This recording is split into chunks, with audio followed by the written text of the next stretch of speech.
It's Deccan Gladiators versus the Delhi Bulls. The Deccan Gladiators holding on to that semi-final slot by the skin of their teeth.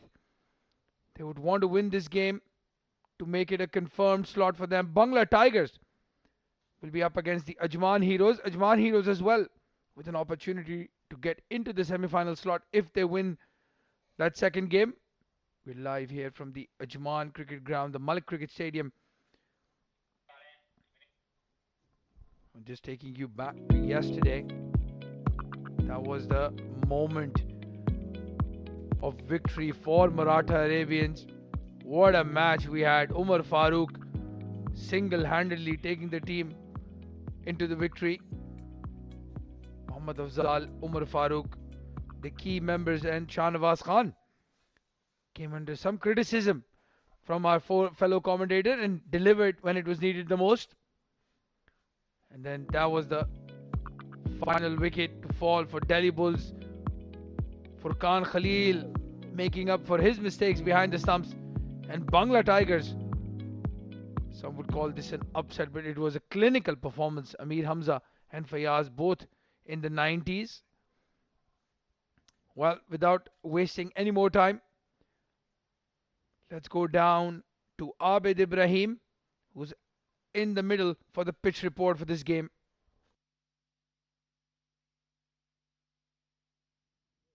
Thank you very much, Combs. And you are at the center of Malik Cricket Stadium. A beautiful ground, brilliant wickets. We have seen everything, low-scoring games, high-scoring games. The last game we have seen, it's 210 runs being scored in this wicket. Looking at this particular wicket, it's hard, solid. There is lively grass a bit there, but then bowlers really need to work hard to get the wicket.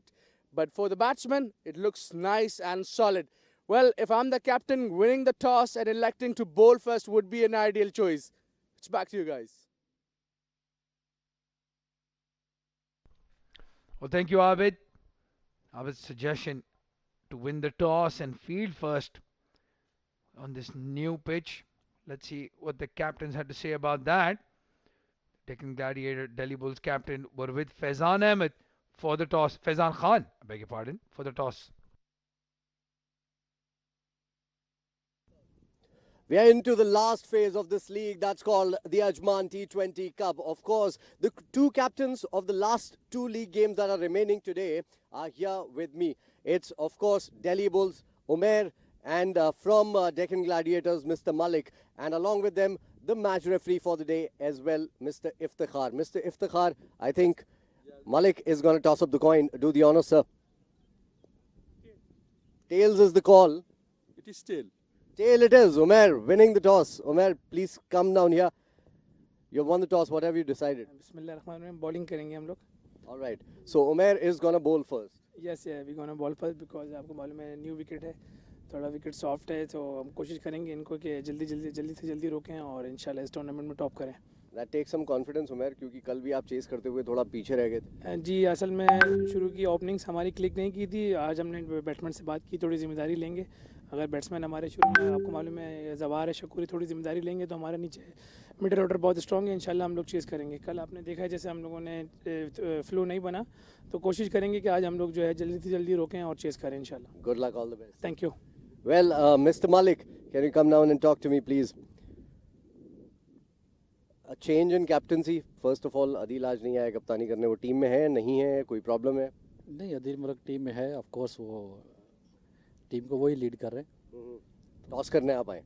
Toss करने में. That's good to see. Okay, Malik भाई मुझे ये बताइए कि यहाँ से do और डाई है आपके लिए. अगर हार गए तो ख़त्म है कहानी और अगर जीते भी तब भी नेट रन रेट पर बात आएगी. इंशाल्लाह मुझे उम्मीद है अल्लाह ताला की ज़ात के ऊपर कि हम अच्छी गेम पेश करेंगे और हम जीतने पे जाएंगे. क्या टारगेट आपको लगता है कि विनिंग टारगेट होगा यहाँ? इंशाल्लाह अगर हमने 170 कर लिया तो आई होप कि इंशाल्लाह हम 1 साइड कर देंगे. ऑलराइट. बॉलिंग स्ट्रेंथ जो है वो बहुत अच्छी है तो अगर मैं टॉस जीतता तो भी मैं बैटिंग ही करता. Alright, good luck, all the best. Well, the news from the middle is Delhi Bulls have won the toss and they have decided to bowl first. Well, thank you, Faizan Khan. Some nice looking jackets, both Abid Ibrahim and Faizan wearing in the middle. That's the table then. Maratha Arabians, 4 wins, for them. They are top of the tables. Delhi Bulls will want to win this game and go top. Bangla Tigers, they have an opportunity to go top as well. And the Deccan Gladiators, well, just because of that positive net run rate at number 4. Northern Warriors have been knocked out yesterday. The top 4 teams will be playing the semi-finals. And joining me in the comm box with another smart-looking jacket is Mudassir Ali. Mudassir, this is a very, very crucial game. Deccan Gladiators, well, even though they have that positive net run rate, a loss here could move it down, could take it into the negative zone. So they would want to win this game and qualify easily. A very good afternoon to you, Abdul Rahman. Still, the table for the top position is quite open because the next match is coming between Ajman Heroes and Bangla Tigers. And if Bangla Tigers win with a huge margin, then they can go up with 8 points. It's all depend on Deccan Gladiators and Delhi Bulls match. Couple of changes has been made in both the sides. Winning the toss, Umar Ali Khan, the captain of Delhi Bulls, elected to field first. We have seen this change in the captaincy of Deccan Gladiators. Malik, Ghulam Mustafa back in the side. Throughout the tournament, we have scintillating batting performances. We have seen last night brutal hitting by Mir Hamza and Fayyaz Ahmed. Well, Amir Hamza and Fayyaz Ahmed finishing their innings in the 90s. We haven't seen 100 yet in this tournament. They were mighty, mighty close. Fayyaz Ahmed, even though he had a couple of overs left, he still wanted to get that score moving. So a selfless innings from him. Could have easily played a couple of deliveries and taken those 5 runs, but he wanted to score quickly. And Amir Hamza, well, after reaching 85, didn't face a delivery for at least an over and a half, and that's where he lost his momentum. That man on the screen, Usman Khan, Mohammad Usman, beg your pardon, played a good knock as well, a half century from him. We were just talking about his credentials. Probably, in my opinion at least, one of the best batsmen in the UAE. Was given a break from the UAE squad, the 50-over squad. I'm sure they'll be looking for him at the moment to try to bring him back into the side. UAE team without Mohammad Usman is like Hyderabadi restaurant without a dum biryani. Well, there you have it. Mudassir Ali has started off with a bang. Indeed. Let's see what Zahid Ali does. First delivery. And again, that trademark coming into the batsman and then straightening. Unplayable. Good to see Ansar Khan back in the opening with Hamid Khan. 2 most dangerous batsmen. Hamid Khan scored bulk of the runs against the Maratha Arabians. Unfortunately, they have lost the match by a single run. It's a new day, a new start for Deccan Gladiators, Ansar Khan. This time played towards the mid-wicket region into the gap. An easy 2 runs. So they take off here, Deccan Gladiators. Well, one thing is for sure, normal service has resumed for the Deccan Gladiators. Ansar Khan and Hamid Khan, the opening pair this time. They experimented with Mayank. They sent Muhammad Kaleem in at number 3. In that game, they lost. That is where they lost their momentum as well. At one stage, Deccan Gladiators was looking like cruising to that total. The Bangla Tigers pulling it back nicely. Outside edge. Fly slip. Sardar Bazad. Well, Mudassir, there is a third man in place as well. So that position for Sardar Bazad, very odd. He's neither catching nor saving a boundary. It looks like it's a backward deep point he has taken and a deep square leg. Interesting field taken by Zahid Ali. Well, yeah, that man Haider Wasi Shah not at third man. He's not at deep point. He's right there in the middle somewhere. And there you have it. He's not needed at all. Oh, send off. Zahid Ali is on fire. Ansar Khan usually has a word or two to say. This time, he's lost his mid-off stump and he's been sent packing. Bamboozled here. The angry Ansar Khan given very good send off here by Zahid Ali. The fast bowler got the big man. It's early setback for Deccan Gladiators.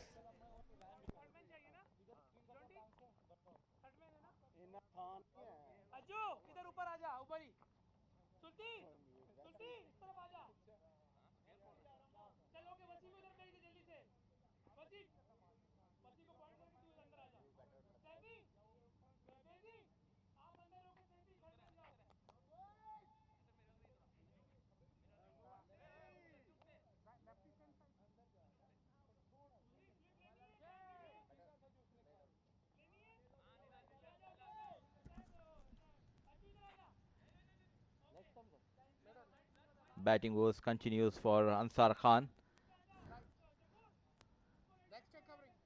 The new man, Lakshman Manjrekar. He has been brought into the side, rested for a couple of matches. A very highly talented left-hand batsman, Lakshman Manjrekar.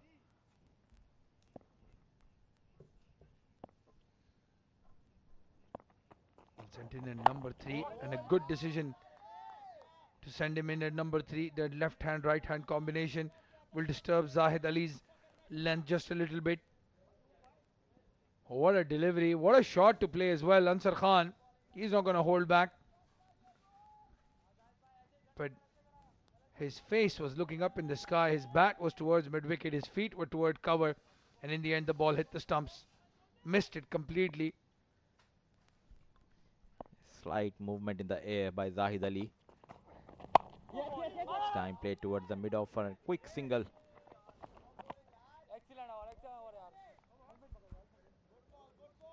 A good over from Zahid. A good start for the Delhi Bulls. 3 for 1 in the first over.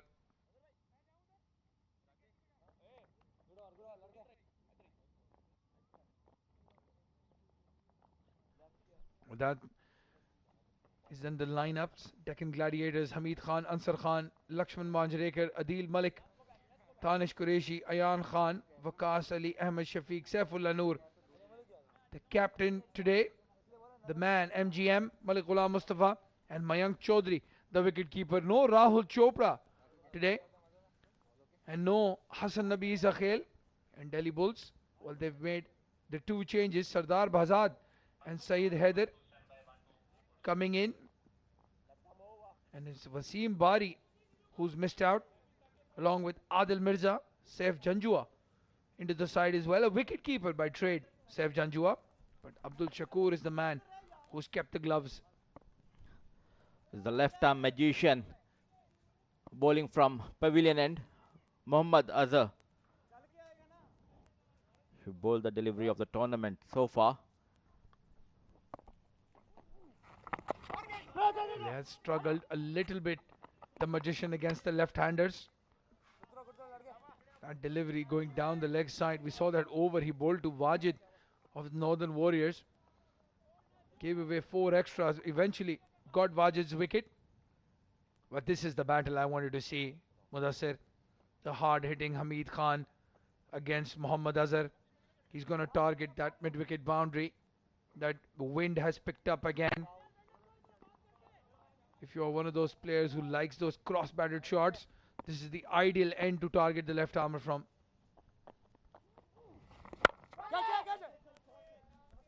High up in the air and goes Hamid Khan cheaply without opening his account. It's Mohammad Azhar once again for Delhi Bulls. Well, it's one thing trying to go over mid-wicket.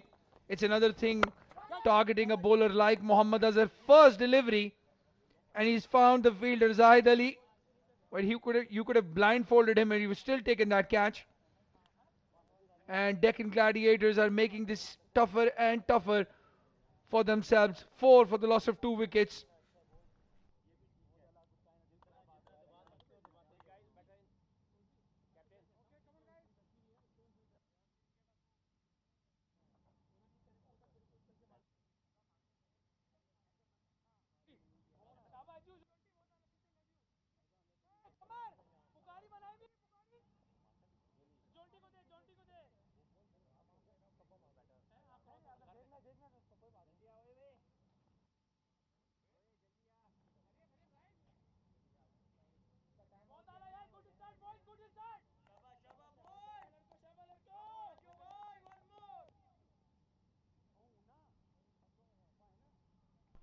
Well, this is a very interesting move. It's the young champion, Ayan Afzal Khan, that's been sent in at number 4. And clearly, they're in the mood to consolidate now, the Deccan Gladiators. They've lost their 2 hard-hitting openers very quickly. They wanted one of them to step up and give them that quick start.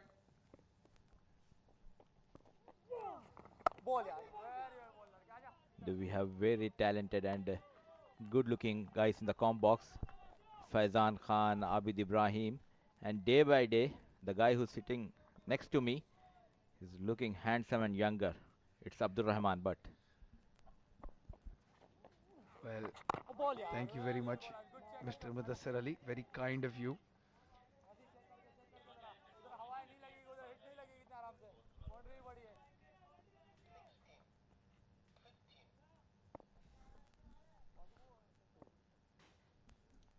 Talking about smart looking men, Faizan in his pink colored jacket.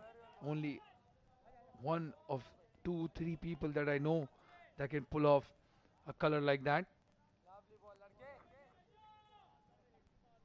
I would definitely not be wearing anything pink or salmon for that matter. And then there is a certain Abid Ibrahim. I'd pay to see him in pink, to be honest. In the meantime, Mohammad Azhar, what an over he has bowled. Got the big wicket of Hamid Khan and given away just 1 run. 4 for the loss of 2 wickets in 2 overs, Deccan Gladiators.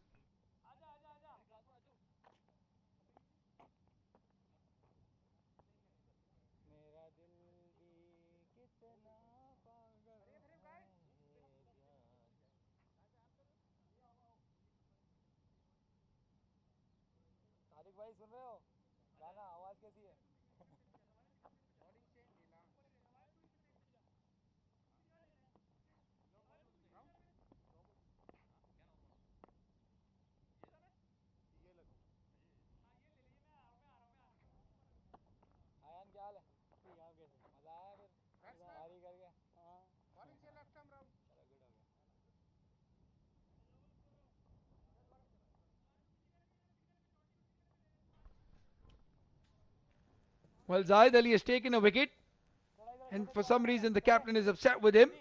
Taken him off and brought on Nilansh Keswani. Well, in the context of the game, that might be a good decision, Mudassir, because Nilansh prefers bowling in the power play with the new ball that swings in, the left-hander on strike, and also it's Ayan Afzal Khan, his under-19 compatriot on the other end. So a mini battle in this game now. Played on the back foot, it was in the air. Going towards the mid-wicket, Zawa Farid. Both played together for UAE under-19 team in the World Cup. Ayan Afzal Khan and Nilansh Keswani. We're talking about wardrobe. Have a look at this shirt right here with the flowers. You've got very good dress sense, at least the 3 that are with me. I've had to wear t-shirts because I've been given the duties of ironing my own clothes.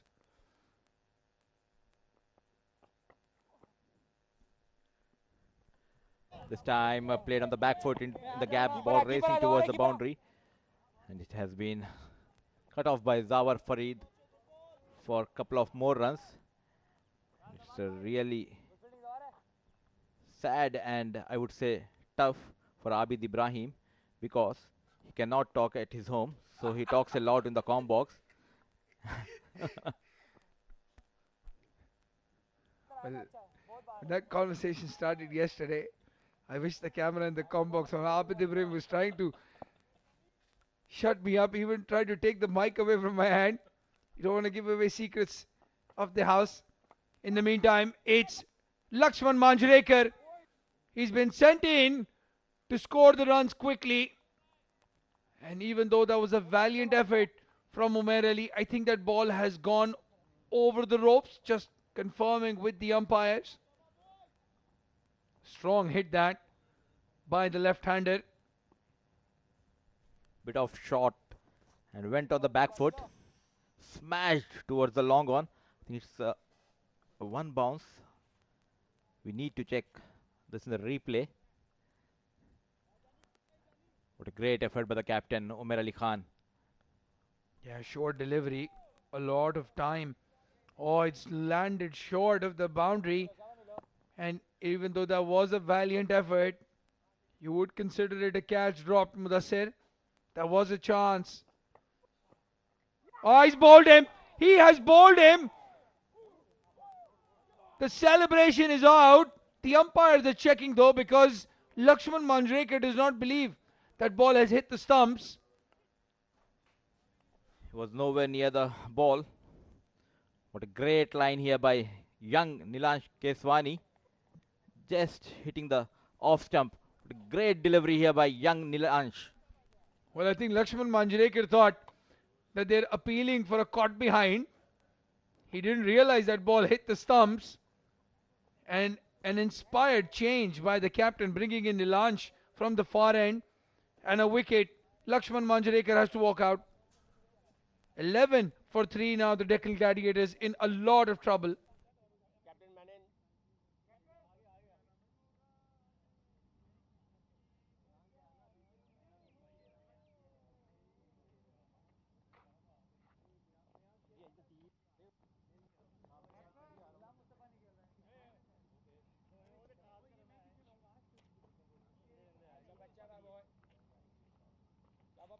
दूसरे batsman ने डरा दिया ball नीचे रह रहा है इसको बोल के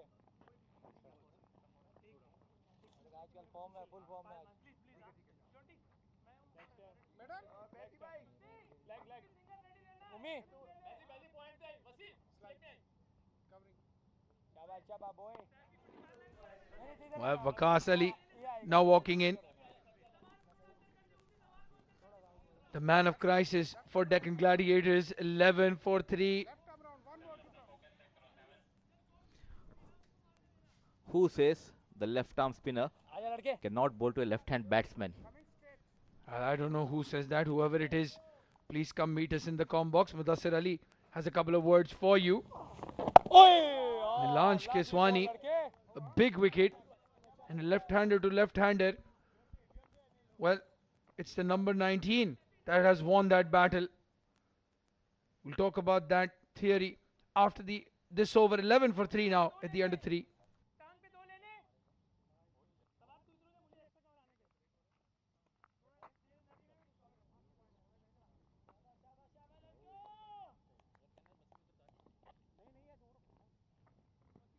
That is the batting lineup then. Hamid Khan, Ansar Khan falling very cheaply. Lakshman Manjrekar, 8 runs for him. Ayan Khan and Waqas Ali in the middle. And then there's just 2 more batsmen to come. Mudassir, Adil Malik and Mayank Chaudhary. Danish Qureshi, Ahmed Shafiq, Saifullah Noor. Very much the bowlers in this side.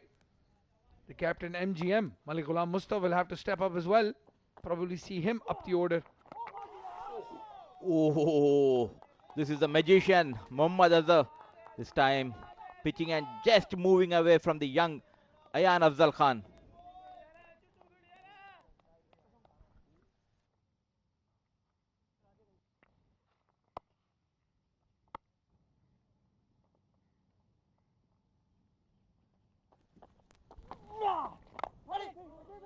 Well, this time, what a reply from the young champion. That first delivery, unplayable. But he's forgotten about it. And that slot delivery played it nicely in the covers for 2.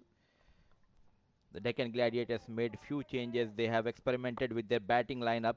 It shows they are under pressure here. They have lost early wickets. This time on the back foot. Unable to find the gap here. Ayan Afzal Khan. Talking about the theory of left-arm spinners not bowling to left-hand batsmen in UAE especially. What you have to say? Well, that's the same logic as saying a leg spinner cannot bowl to a left-hander because he turns the ball in, and that makes absolute no sense. I was watching a couple of highlight reels of the late great Shane Warne bowling to left-handers, turning that ball in, beating them in the air, turning into the stumps. The delivery of the tournament, in my opinion, is Mohammad Azhar to Rizwan Amanat, a left-hander to left-hander. So I agree with you, Mudassir, that theory of a left-hander bowling to left-hander makes no sense. You have to back your bowlers regardless of who's batting. In the meantime, it's Ayan Afzal Khan who's brought out a beautiful cover drive, lofted over the infield. Well, that's the highest wicket taker of the tournament, Mohammad Azhar, and he's dispatched him for 4. What a beautiful shot played here by Ayan Afzal Khan, making room for himself, playing over the cover region for a boundary. That's the end of over number 4. Score moves to 17 for 3.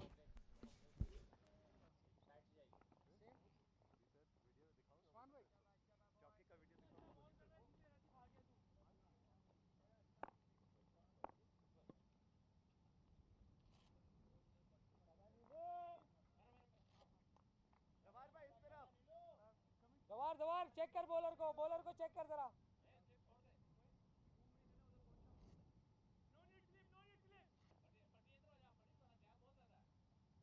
ठीक है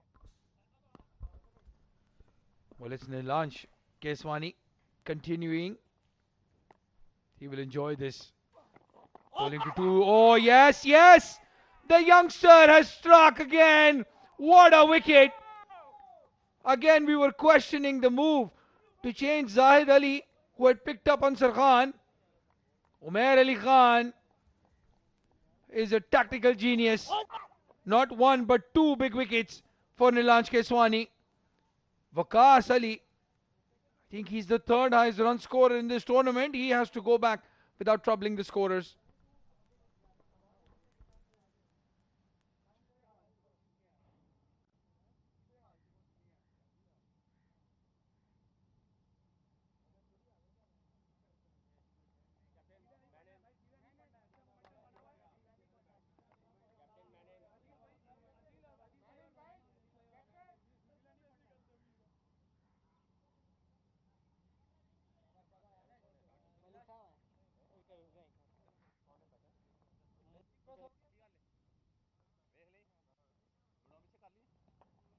मैं भी सोच रहा था ये टोपी पहन के कौन आ रहा है ये बोल रहा मयंक आ रहा है मैं बोला मलिक साहब गुस्सा कर दिए हां वो तो ए चिके मार दे फील्डिंग चेक कर ले इसके लिए उसी एक स्लिप ले लेना टैग को हटा दे वहां से टैग को हटा के इधर ले बेसी को स्लिप पे ले अब्दुर्रहमान सुन रहे हो ना मलिक साहब आ गए बैटिंग पे उसी ऊपर आ सिंगल सेव पे अज्जू तू भी कवरिंग उसी और ऊपर शाबाश लड़को 5 more to come. Well, I was saying this just a couple of minutes back that we might see Malik Ghulam Mustafa come up the order. He has done this in domestic cricket quite a number of times for his side. It's going to be Malik Ghulam Mustafa batting alongside Ayan Afzal Khan. And this is now a crucial partnership. They still have Mayank Chaudhary, Adil Malik in the dugout. He's known for this Nilansh Keswani. He has the strength. Very smart bowler, especially in power play. At last, he has given an opportunity to bowl in the power play, and he got 2 wickets. Waqas Ali and Lakshman Manjrekar going back to pavilion. This time on the back foot, played into the hands of Sultan Ahmed. A decent over, a would not say it's not a decent, but it's a terrific over here. Well, another bowler who bowls in the power play, Sultan Ahmed. He's got a different role in this Delhi Bull side with 3 left arm spinners. They've gone with Azhar and Nilansh with the new ball. It was in the stumps. Malik Mustafa shaping up to play a straight drive, but in the end checked his shot and checked it on time. That would have been very close. They've taken a slip here. Haider Vasisha. This time once again on the back foot. That's a maiden wicket over by Nilansh Keswani. What a brilliant start here by Delhi Bulls. So after 5 overs, there's a change in the com box.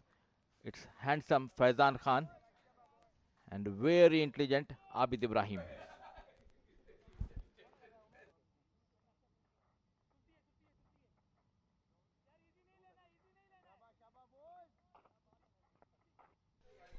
I'm going to take a little offense to that. He didn't call me intelligent, though. Oh, what a sorry looking state of affairs for Deccan Gladiators. Nothing is going their way. Hamid Khan, Golden Duck, Ansar Khan couldn't do much. Lakshman Manjareka was looking good but got out on 8. Ayan Khan is still not out. He's on 7 of 7. Waqas Ali, the 3rd highest run getter in the tournament and one of my favorite batters in the tournament as well. Didn't trouble the scorers. And then MGM coming out to bat and hasn't done anything at all on the first 5 deliveries that he's faced. In comes Mohammad Azhar, the leading wicket taker in this tournament till now. In fact, it's Sultan. There's a change in the bowling. It's Sultan that has come out to bowl. There are a lot of left-arm bowlers, left-arm spinners who are playing in this tournament. And meanwhile, up in the air, up and over, this is going for a boundary. Welcome boundary and welcome going out to Abid Ibrahim as well. Thank you very much, Faizan. Thank you, Mudassir. Thank you, Abdur Rahman. And this man on your screen is young Ayan Afzal Khan. What a talent he is, and clearly showing his class. He scored 97 against the Ireland in plate finals in Windies.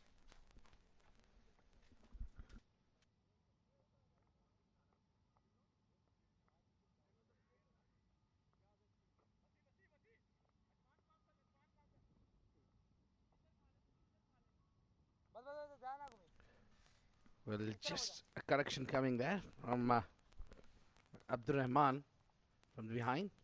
He scored. Oh, this one cut away. Lucky didn't carry all the way to the fielder. Direct hit. Lots of drama happening down there in the middle.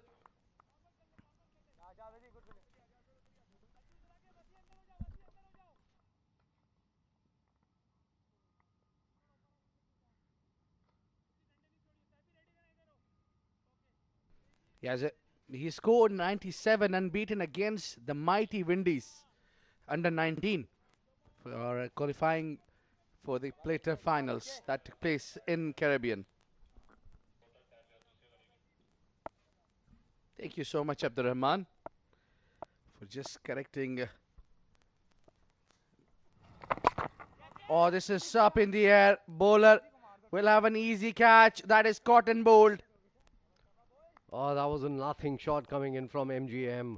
Played 6 deliveries and threw his wicket away. It's 22 for 5 now. It's no feet movement at all. Just playing across the line, completely missing it. Taking walk back. Faced 6 deliveries for none.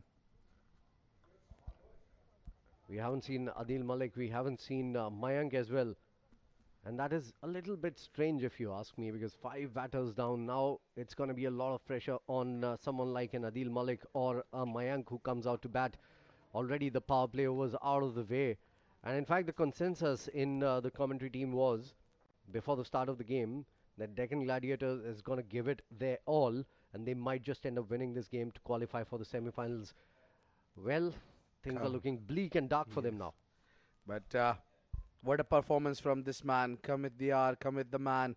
This is the man they'll be relying a lot. Adil Malik, the experienced, one of the most experienced player in the domestic region. And we have seen a couple of great innings from him already in this tournament. And right now, the team is down and out. Just 22 runs been scored, and half of the team is back in the hut. He has the highest, and mind you, I'm going to repeat this. He has the highest strike rate for any batter in this tournament, overall runs. Yeah, 204 if I'm not wrong. Yeah, somewhere around 205 point something. Ball And also, he's in the list of most number sixes for any batter in the tournament, in the top 5 at least. Single to start for Adil Malik down the ground.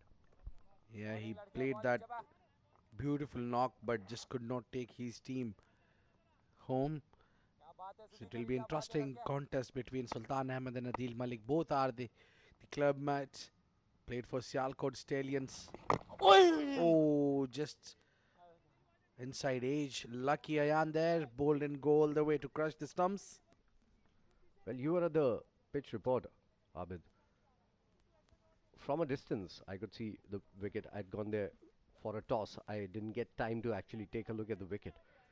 We'll talk about that. Let's talk about our broadcasting and streaming partners. This is why you watching us and the channel Cineblitz IMHD TV in the UAE, Total Sports in Afghanistan, Iran, Georgia, Pakistan, Free Sports in the UK and Ireland, T Sports in Bangladesh, Willow TV in US and Canada, Fancode, big name in India, and CricTracker. We've got a lot of eyeballs on the global online YouTube for CricTracker, and they've been fantastic as well on their social media presence, where they're covering all these games. So in case you want to watch the best of deliveries, the best of sixes in this tournament, you need to go on to their Instagram account for CricTracker, and you'll find our voices there as well, along with those beautiful sixes and fours and wickets. Yeah, they make us sound more beautiful when they keep it on their social media, especially with that brilliant music. And that is what Abid is doing commentary for the social media. No, I wanted to ask you, what do you think of the pitch today? Because I didn't get an idea. And that's the salmon. Big shout out going out to Abdul Rahman Tariq, who actually called it salmon and not pink. Thank you so much. I'm sorry for calling it pink, by the way. That's certainly blue. Yeah, I'm talking about the color of his jacket, though. Talking about the wicket, what do you think? The wicket has some juice for the bowlers, or is it going to be difficult to bat on? well, when I went there and down, it was dry, absolutely a dry wicket. As you know, that most of the time the wicket was out in the sun, so definitely there'll be a lot of dry conditions. So that is the reason the spinners are enjoying at the moment. You can see those arm deliveries, and the one is turning away from the righties.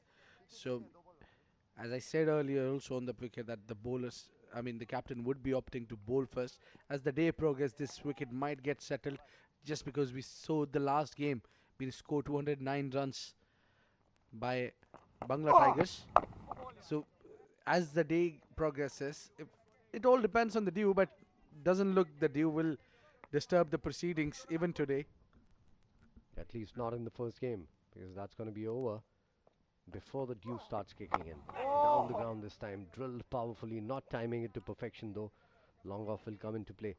This partnership is the key partnership, if you ask me, for this game for Deccan Gladiators. Over number 7 down, 25 for 5.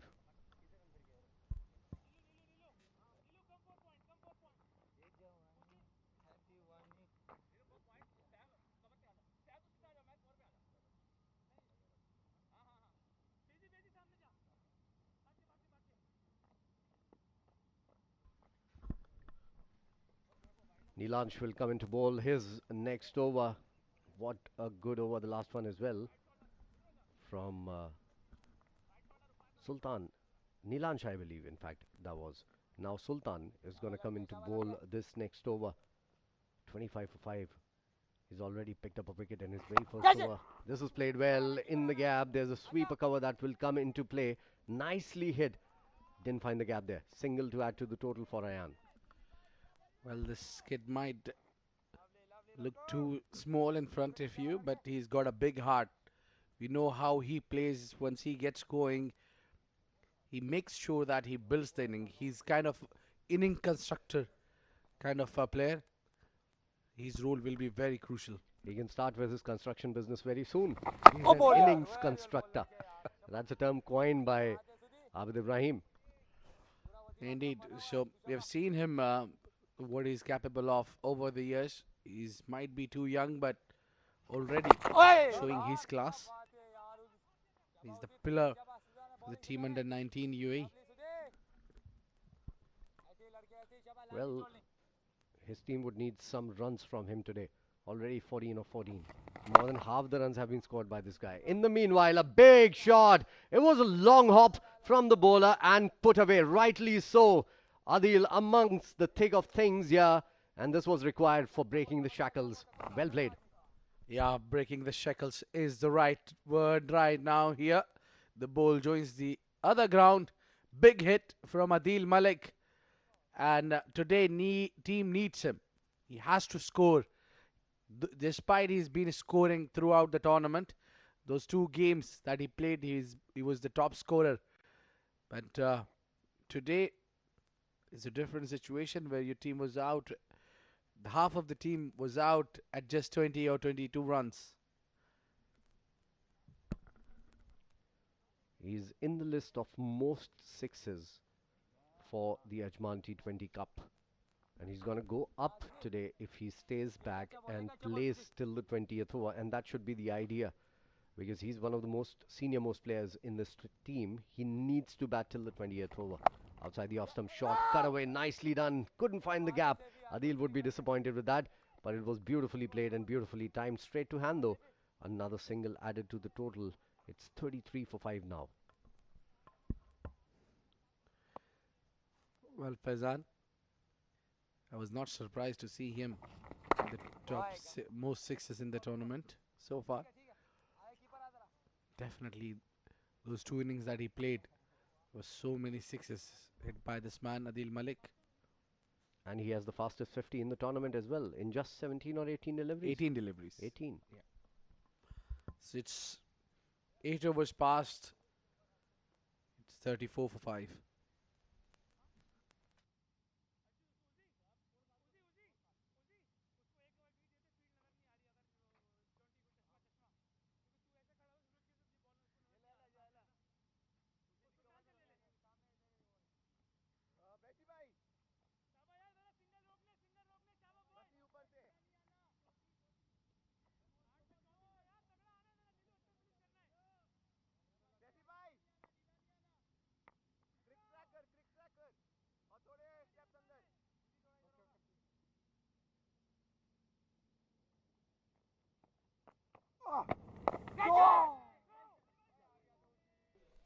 This one played down the leg side for a single.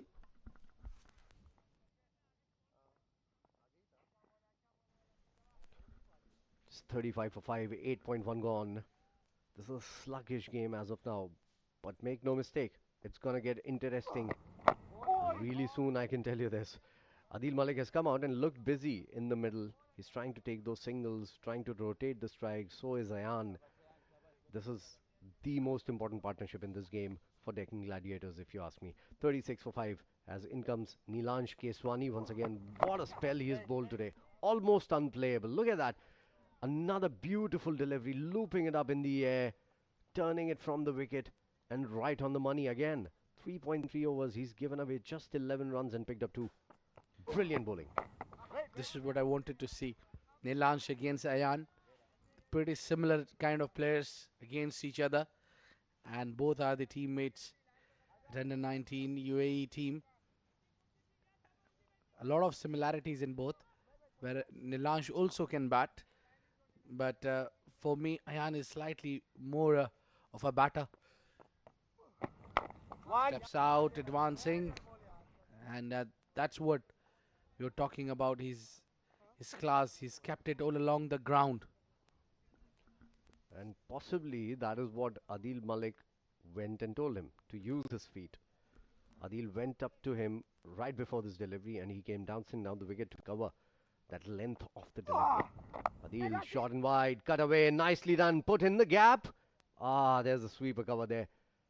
He's timed the ball to perfection till now. Whatever shots he has played, they've gone like a tracer bullet to the fielders. That ends the over. Nilansh Keswani, what a wonderful spell. He finishes his spell and it's worth his weight in gold. He's given away 13 runs, picked up 2 wickets in his 4. Look at that. That's most sixes. Now the situation has changed. Adil Malik has come amongst the top 2 with that last 6 that he hit. 9 sixes in total. Mohammad Afzal has 10. And Amir Hamza is close as well with 8 sixes. Ali Khan has 7 and Muhammad Usman has 7 as well. Brilliant names there from the domestic circuit. Well, definitely it surprised not to see Fayaz Ahmed in that. But then Adil Malik is just one hit away to get to the top. He's been giving a tough time to Maratha Arabians Mohammad Afzal, who's also played 2 good knocks. Especially the one where he scored 83 and was man of the match in just 36 deliveries. Cut away, nicely done. Sweeper would come running in towards his left, but 2 runs easily taken by Adil Malik. And that is why Adil is a brilliant batter. He's a brilliant all-rounder because he can read the game well. He knows that he cannot go for the big shots only. He needs to milk the bowling around. Needs to run hard between the wickets as well. He's a very important batter right now for the side. 40 for 5. What we saw earlier, as you described, that he went to Ayan and told him that you need to use your feet advance down the ground to play your shots. And this is where the learning phase comes for the young man. That's how you learn from the seniors. Absolutely. Quick running between the wickets. Nicely done. Easy run in the end. And a good backing up from Zahid also. So 41 on the board after 9.3. It would be interesting to see how Ayan soaks up the pressure. Because Adil, we all know, is a stalwart when it comes to domestic cricket. Ayan is a young player. Sometimes you just get a rush of blood here and there, and you might just end up losing it. Well, indeed, Ayan is not that, at least, because we know that he's got a lot of temperament as well. Oh, he was going down the leg. Okay, I'll take my words back. No, I don't think so. It's his job to do that. You were young one day. You had that rush of blood. Abid Ibrahim, every young player gets that gush just like that. I am still young, Faizan. I need to check your birth certificate for that. Look at that. He's aiming at the points region. Seems like he wants to cut the ball. Oh, this one played it towards the cow corner. Has he taken? Oh my goodness. Who else? It's Zahid Ali, who can take these kind of catches. What a brilliant take it was. Absolutely amazing. And that rush of blood that I was hoping wouldn't come for Ayan came for the last 3 deliveries consecutively. And he was trying to hit them out of the park time and again. Good catch from Zahid. It was dipping onto him. And another wicket down. Ayan has had a good start, but he's given it away now for his side. It's 42 for 6 after 9.5. There's going to be a change in the com box as well, as Abdur Rahman Talib. He hasn't been taking my name properly. He needs to learn, and that's why Talib. Abdur Rahman Tariq is going to be here with Mudassir Ali.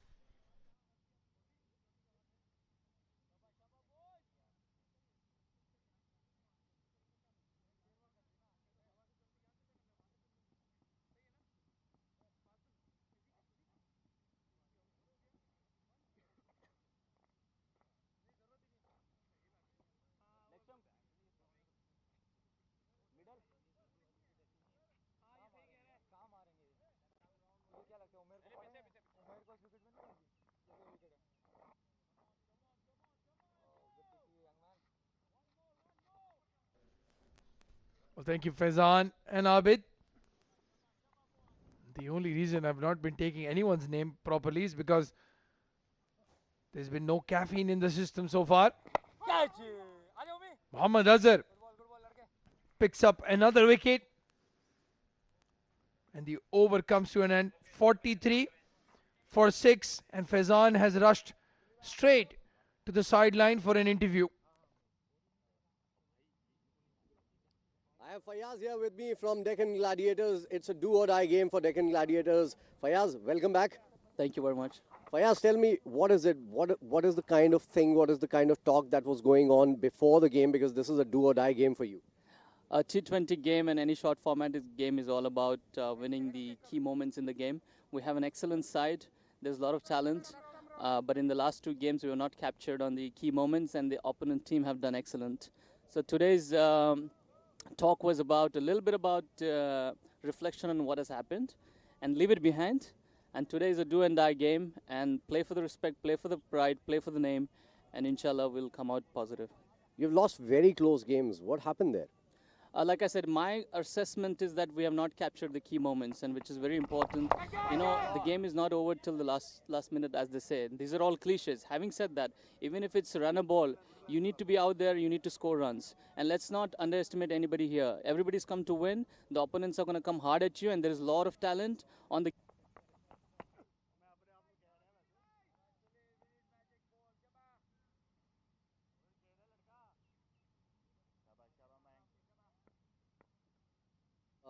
Today, MGM came out for the toss. What is the story behind that?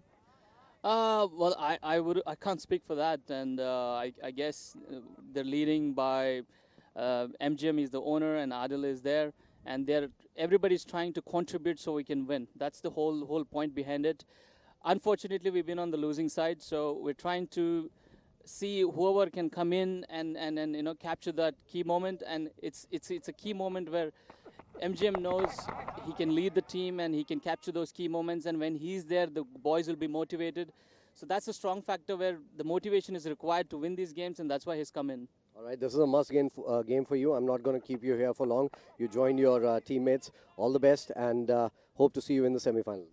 Thank you very much, and I would like to quickly say you guys have done a great job, and thank you for this opportunity for everybody on behalf of all the players. Thank you very much. You're always welcome. Thank you so much. It's back to the comms.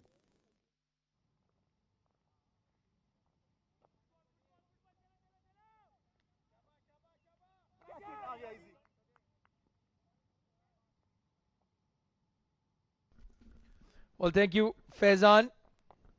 Having a conversation with Fayaz Shah Jahan. 2 smart-looking guys, very well dressed. As I said before, Faizan, in that salmon jacket. He's corrected me 3 times already. Said, you dare not call it pink. And in the meantime, the Deccan Gladiators have taken 13 runs of the Sultan Ahmed over. A maximum from Mayank. And then Adil Malik has gone top of charts in the 6 hitting numbers. He has been the rescue ranger for Deccan Gladiators. And today they are looking for yet another big knock from this guy. After 11 overs, score moves to 56 for the loss of 6 wickets.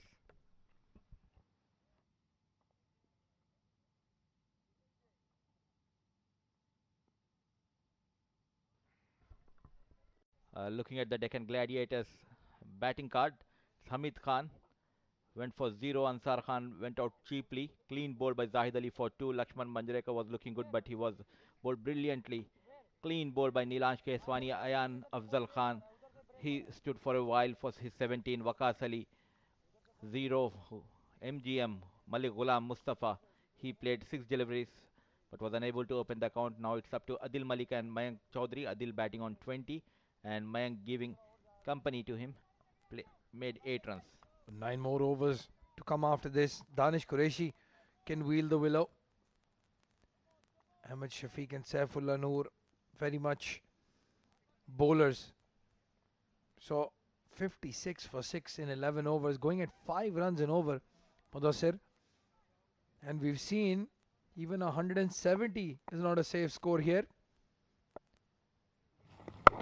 Even yesterday in the second game, at one stage, Delhi Bulls looked like chasing down 211, even though they had a very slow start. So anything less than 150, 160 for this power-packed batting lineup is not going to be enough.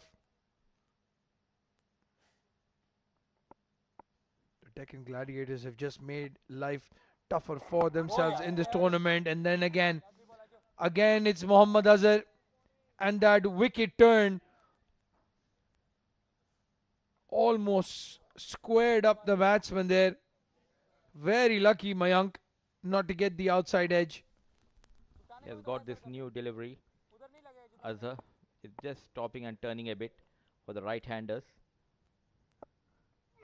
This time played towards square leg region for an easy single. It's really sad to see that Mohammad Hassan did not got a single game. Very talented all-rounder. Well, Fayaz Shah Jahan got just the one game, couldn't score a lot of runs. Mohammad Hassan has not featured in this tournament at all. Very surprised, as you said, Mudassir, rightly so. One of the most talented all-rounders in the UAE circuit, Mohammad Hassan. Bats in the top order, bowls medium pace with the new ball. Umar Hafiz missing as well, but he's a bowler, fast bowler. He won a game for their club, a tournament actually. Last over defended 12 runs. So some interesting choices in the playing 11 for the Deccan Gladiators. Started the tournament really well, had a first win on their name, Adil Malik, and that's 70 odd runs that he scored in vain. That hurt them first, and then that game that they lost against the Maratha Arabians, he just took the wind out of their sails. This time played it towards the long off for an easy single. You need to change your mindset. You need to pick the players on their performances, not going by their names. After 12 overs is 59 for the loss of 6 wickets.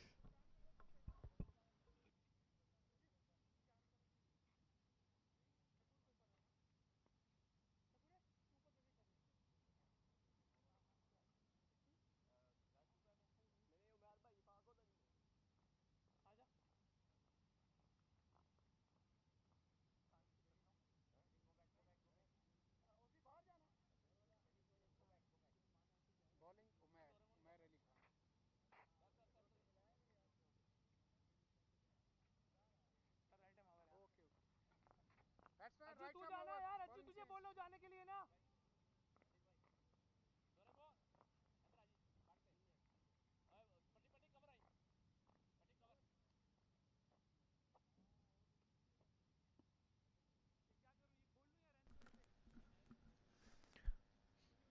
You're watching the AVR Pay News Ajman T20 Cup powered by SkyExchange.net, a TPT Live 360 production for the Ajman Cricket Council.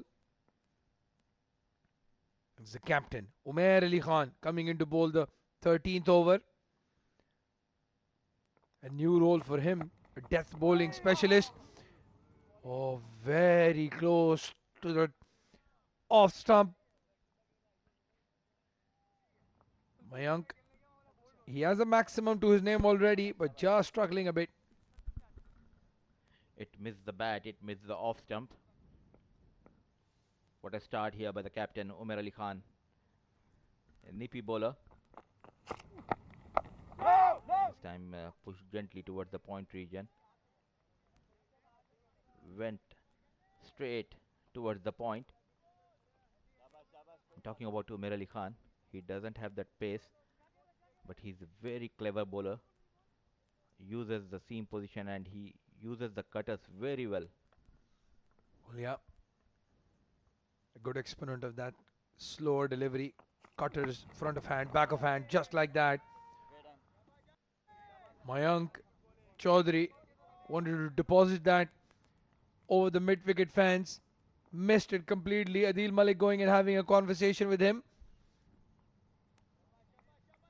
They still have 7 overs after this. Want to look at scoring at least 70 or 80 odd runs from here.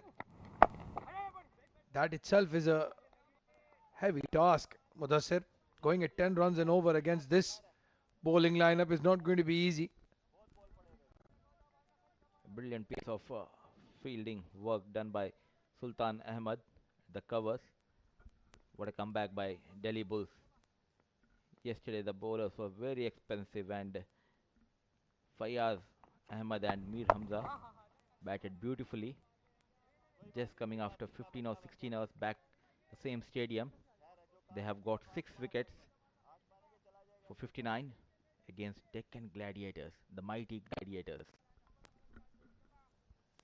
Well, as they say, every day is a new day when it comes to cricket. Even if somebody scored 100 runs in 24 hours, the game changes. The next match, even the next day, they'll be out first or second delivery. And the Delhi Bulls were their proud unit. They would have taken that loss with a pinch of salt yesterday. And what a comeback this is so far, as Mudassir said, 60 for the loss of 6 wickets in 13 overs.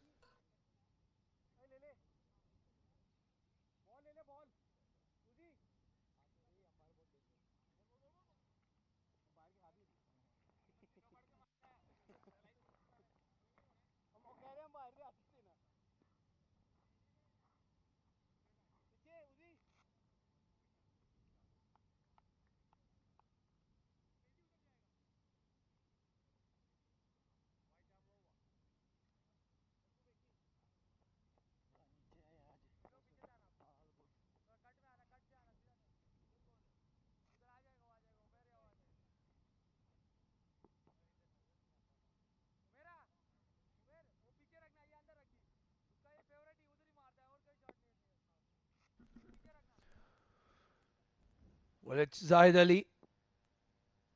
Bowled 1 over from the far end. Now coming from the pavilion end. 7 more overs to play after this. He has 3 overs up his sleeve. So does Umair Ali.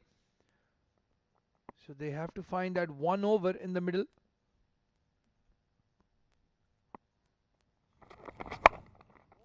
And that's why they brought him on against the pacer. Mayank using his feet. Very lucky to get the inside half of the bat. That ball was honing into leg stump.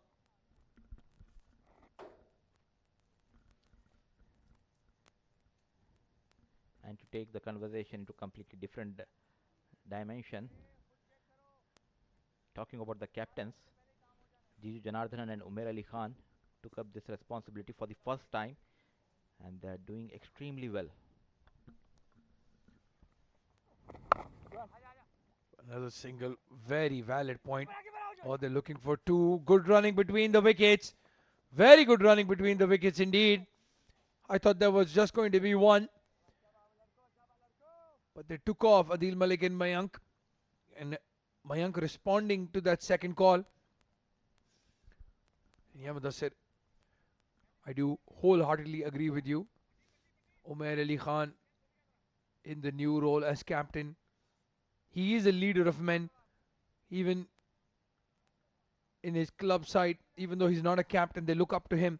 But in an official captaincy role in this tournament, both him and Jiju Janardhanan have stepped up and stepped up nicely.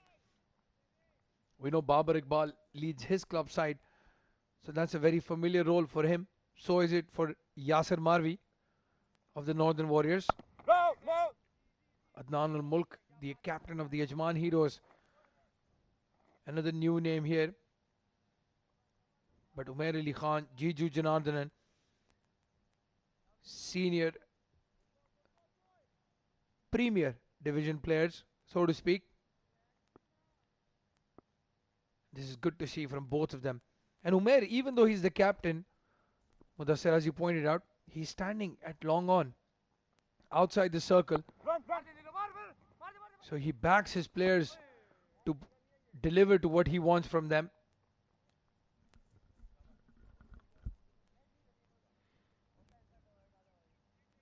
And we haven't seen the big names, Rohan Mustafa, Wasim, Asif, Lala, because they are busy with the national duty, and this got an opportunity for Umair Ali Khan and Jiju Janardhanan to show their skills in captaincy. Well, Asif Khan, Mohammad Wasim, Rohan Mustafa, Ahmed Raza, Chirag Suri, all have leadership roles when it comes to playing for their clubs. And I tell you what, even though they are representing the UAE, they're making us proud in the grey uniform, They must have been itching to be playing this tournament here. The AVR Pay News Ajman T20 Cup powered by SkyExchange.net. The franchise tournaments. You're playing against friends, with friends. The draw system to use. Maybe Rohan Mustafa would have been picked up by another team. You never know. Hit in the air at mid-off. A single taken. So at the end of 14 overs, score moving on to 65 for 6.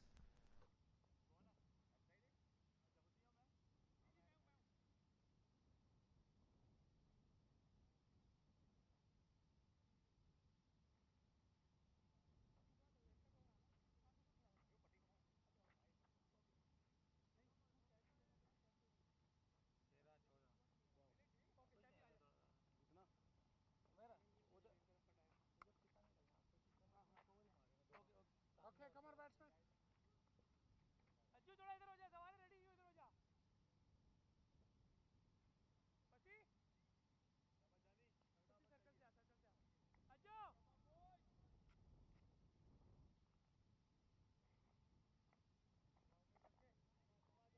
थोड़ा इधर हो, थोड़ा इधर हो. हल्का जा. बाहर कर उसको, बाहर कर दे.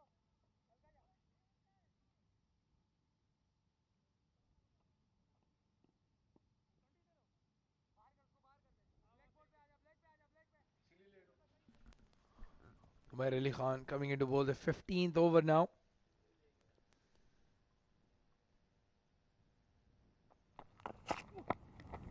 Oh, brilliant glove work there from Abdul Shakur. Have they gone up to the third umpire? Mayank just losing that ball, and not sure if that back foot of his lifted up or not. Now the umpire has said not out, and they're continuing. Very quick behind the stumps. Abdul Shakur, bit of flash, remove the bails. This time goes big towards the square leg region. Fielder coming under the ball, and it's an easy catch by Muhammad Azhar. That's the end of Mayank. Well, the reason of that smile that you could hear all the way from the mic was that celebration from Umair Ali. That the right there, a celebration, an ode to the man we were talking about, Rohan Mustafa. Mayank Chaudhary, disappointing knock from him, 13 of 19 deliveries. The Deccan Gladiators are 65 for 7 in 14.2, in the danger of getting shot all out before playing the full 20 overs.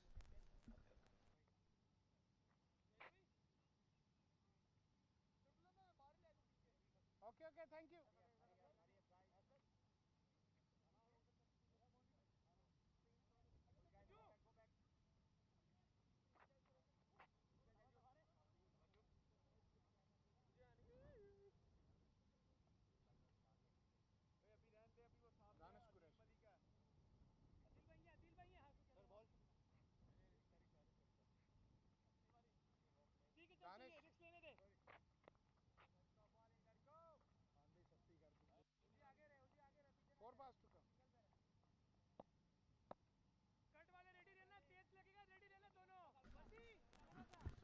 Well, the new batsman walking in, Danish Qureshi, will be at the non-striker's end.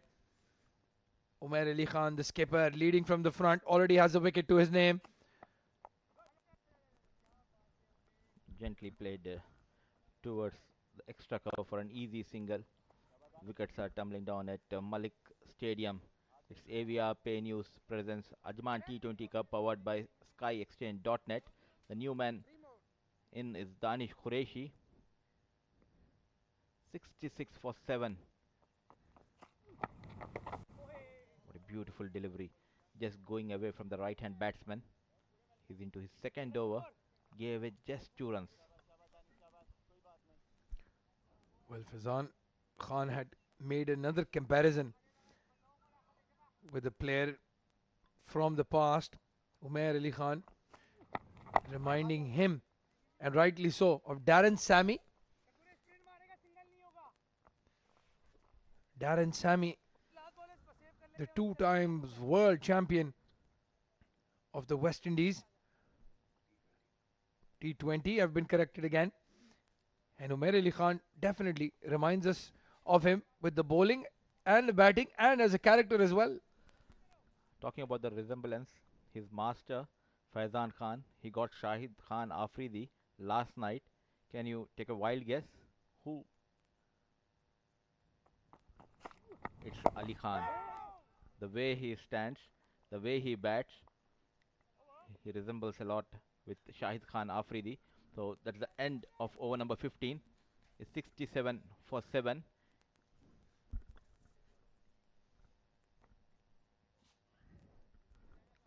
Well, that's a batting card right there. 25 for Adil Malik, who's still in. Ayan Khan 17, Mayank Chaudhary 13. Those are the only notable scores. And joining us now in the com box will be Faizan Khan and Abid Ibrahim. And I'm sure Faizan has a couple of more similarities of players lined up for you.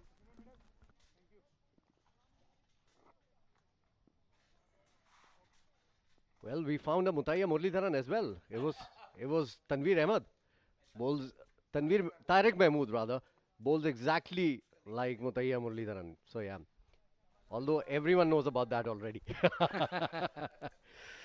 Yeah, that's what we call him, Tariq Murli. Meantime, it's Zahid Ali. We call him Jaunty. You just saw that catch that he took off Ayan Khan. Didn't he resemble like Jaunty? Well, I need to take a couple of more looks on him in the field before I give him that name. By the way, that was my nickname as well when I was playing in my younger days, when I used to play local cricket in India. So, you used to field in the point? I used to field everywhere. Pick up shot on the onside, big heave, 4 runs. Danish Qureshi. Oh, what a shot. I for a moment thought it was Adil Malik. It was beautifully timed to perfection. Long hop and just helping it on its way. Nicely done by Danish Qureshi. Well, what I like about Danish Qureshi is a very good listener. When captain or any senior talks to him, he's someone who utilizes that. So basically a good husband material. I hope he gets married soon.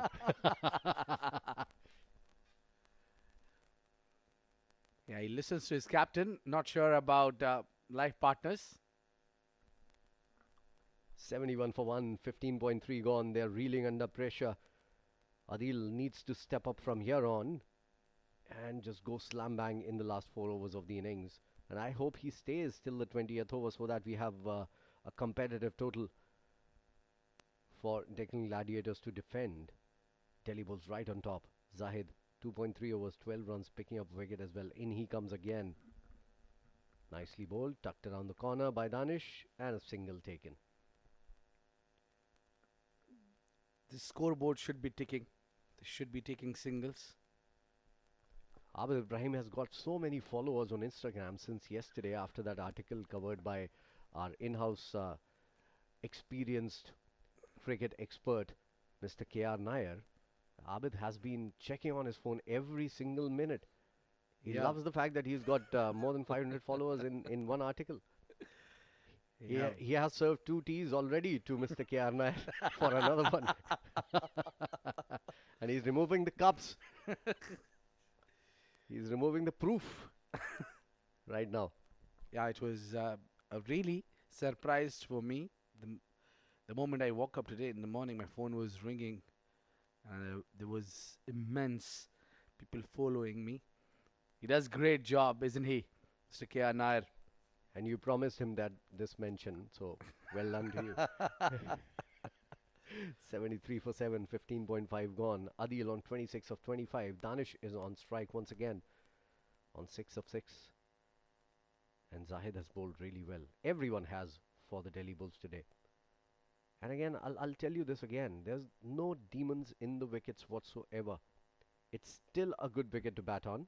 And in fact, I was talking to the groundsman as we conclude the 16th over. It's 73 for 7. I'll come back to this in just a little bit.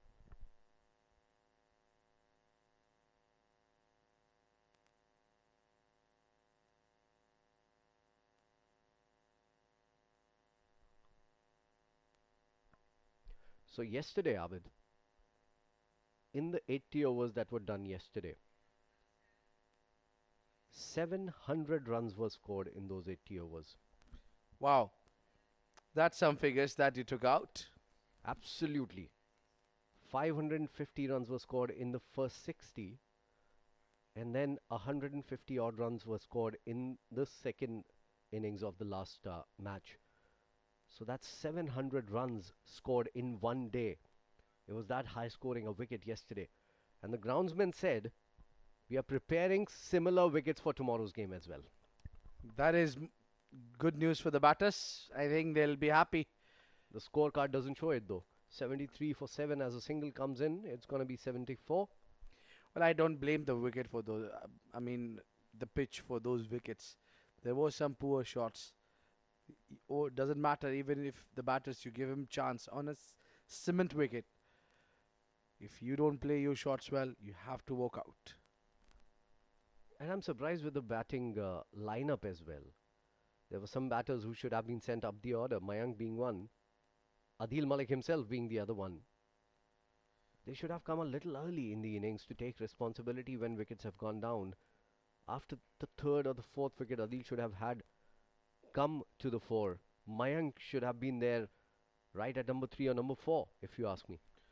Well, it's Adil Malik's decision. We have seen him coming all this time. Late in the order he comes. He comes usually late down the order. But yes, today he should have come up the order. This time was in the air. Lucky didn't carry to Sultan Ahmed though. That one stuck in the wicket just a little bit. It was slow ball coming in from the Darren Sammy lookalike, the captain of Delhi Bulls, Umair Ali Khan, competitive cricketer and a sweet gentleman as well outside the ground. Fantastic to talk to him. Very lively character. Yeah. And the passion of cricket is huge in him. Just to let everybody know that he comes all the way from Fujairah to play games. He used to come for the friendly games as well. Wow, that's the kind of passion that Umair Ali Khan has for cricket, which is absolutely special. This is the first thing you require as a cricketer, a lot of passion. That's the man on your screen. We call him Johnny. And that's for a reason. He's a lovely character. Absolutely. Everyone, not just Abid Ibrahim, everyone in the cricketing circuit here in the UAE calls him Johnny. Just the umpires who doesn't call him Johnny when he appeals. He's too loud. Sometimes they must just say that, Johnny, relax. Slow ball outside the off stump. This one is just tapped around the corner. Not a single there. Adil would retain strike. Things not looking good for the Deccan Gladiators. It's 76 for 7 after 17.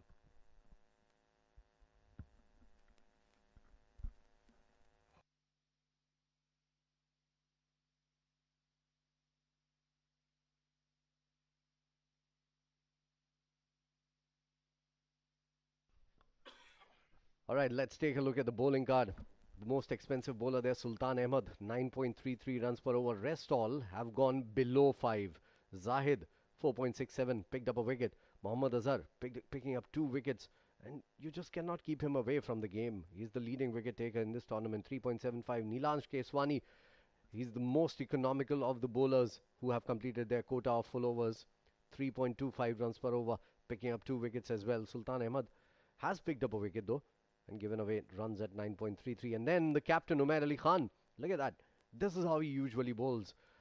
The batters got stuck into him last night. He gave away 42 runs in his 4 overs, somewhere around that. But today he has been economical as ever. 3 overs, 6 runs. Economy rate of just 2. And he has a wicket to his name as well. Zahid Ali. Bowling his last over, and this is rocket. That was a biggie. That is what Adil Malik for you. Absolutely amazing. Stand and deliver. No movement whatsoever in the crease. Stayed planted, just covering the line of the ball. And he got the length to clear his arms. And cleared, did he. Every single time he hits it down the ground, it stays hit. Adil Malik is now the topmost 6 hitter in the tournament. It's not easy to play against Zahid Ali, these kind of shots. He's got the pace, he swings the ball away, but it's just the ball is not new enough to swing a lot. This one over the covers. Oh, that's a good chase from Mohammad Usman. Saved a certain boundary, but the shot was superb. Yeah, brilliant shot. Got the timing right as well. It's just the lush green outfield. That's a little slower towards the boundary ropes because they water it all night long. So it's a little thick, it's a little heavy towards the boundary ropes, and that's why it did not reach the fence. But good start to the over coming in from Adil Malik, 36 of 30. Shuffled, pulled, up in the air, and sailed it over. That is maximum. What a great hit this one. Shuffling across the line, picking up out of nowhere. Maximum is the result. Brilliant, brilliant over turning out for the Gladiators. They needed one over where they can change the course of the game. And Adil had been waiting for that short delivery. What I love about Adil is that he can hit down the ground. He can play either side of the wicket as well. Brilliant batter, 90 for 7. The score is still lagging behind. They need to at least get to 130 from here on to make a match out of this. Adil looking good on 42 of 31 and pressure on Zahid now. Indeed, he's given away 14 runs in just 2 deliveries. In 3 deliveries, beg your pardon. Oh, didn't get it there, and bowler strikes inside edge. Adil Malik doesn't want to leave. He can't believe it. That's a very soft dismissal. That's unfortunate. When things don't go your way, well, they don't certainly go your way. And that is what happened here for Adil Malik as well. A Yorkerland ball outside the off stump going for the big booming drive. Look at that. Getting the inside edge. And it just crashed onto the off stump. Any other day, that might have just missed the stumps and gone to the boundary. But not today. Adil Malik, 42 of 32. Good innings, 4 sixes in that. And it's curtains almost for Deccan Gladiators because he was the last recognized batter for them.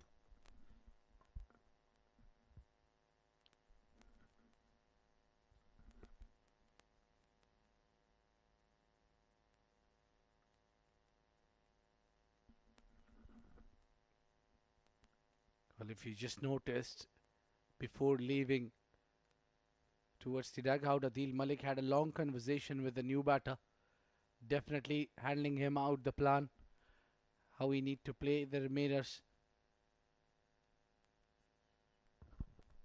Well, once again, a captain's knock coming in from Adil Malik. We've already seen him play a few of those already in the tournament. That 77 was one of the best knocks in the tournament, if you ask me.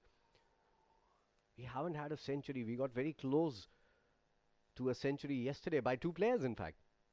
2 from the same team, Bengal Tigers. One on 95, the other one not out on 92. Was also the man of the match. For his spirited performance, he picked up 2 wickets and 2 catches as well. That's Amir Hamza. Right now, Saifullah is the new batter who's come out to bat. It's 90 for 8, edged. Oh, that one just stuck into the wicket. He played it a little too early. Possibly the idea from Adil Malik was to stay there till the 20th over so that they can get as many bonus runs as possible because I don't see a big hitter in their ranks anymore now. That's what I was talking about, that there was a plan he was handling out to Saifullah Noor. Oh, he just check shot and it is up in the air. Passes the 2-man there. Will not have enough wheels to run down for 4 runs, but nevertheless 2 runs will be added to the tally. A mixed bag of an over, a wicket, a big wicket, let me tell you that, and 16 runs of the over. That was the over from Zahid. 18 overs gone. It's 92 for 8.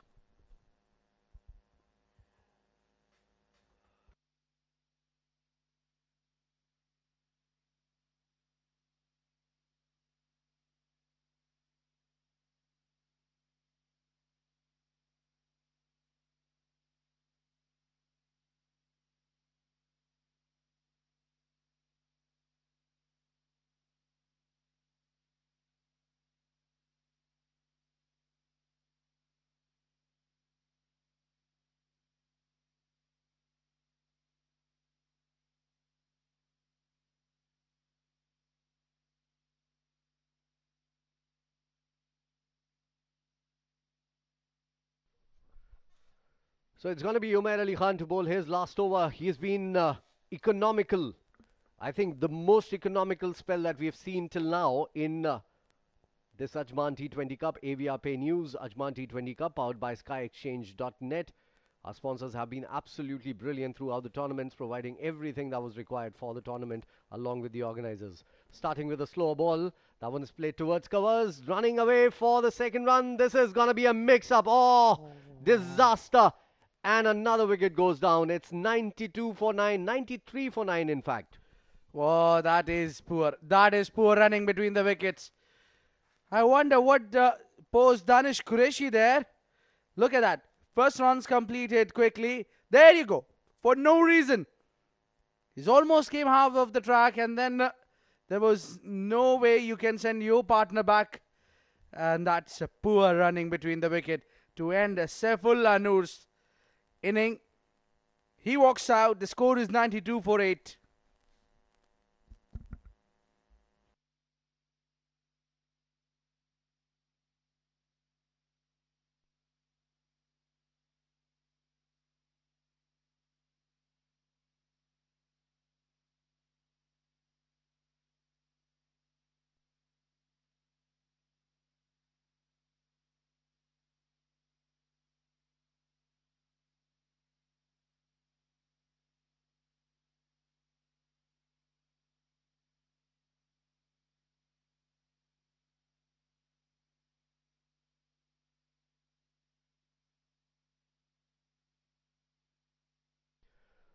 So last wicket remaining for the Deccan Gladiators. This was a must-win game for them. Things not looking good as of now. If they lose this, and if they lose this by a big margin, and Ajman Heroes make a match out of the next one, and even if they lose it, then on net run rate, they might just sneak ahead and play that number 4 position in the semis. Umair Ali Khan outside the off stump. This one is a drive coming in, and it's been played towards the covers for a single. That's 94 for 9 now. Well, new man coming in is Ahmed Shafiq. He's got off the mark straight away with the single. Well, it's just last wicket. Well, now that is what we were talking about. We doubt that Deccan Gladiators will play their whole 20 overs. It's 10 legal deliveries, but the way Delhi Bulls are operating, it doesn't seem they'll go all the way to finish 20 overs.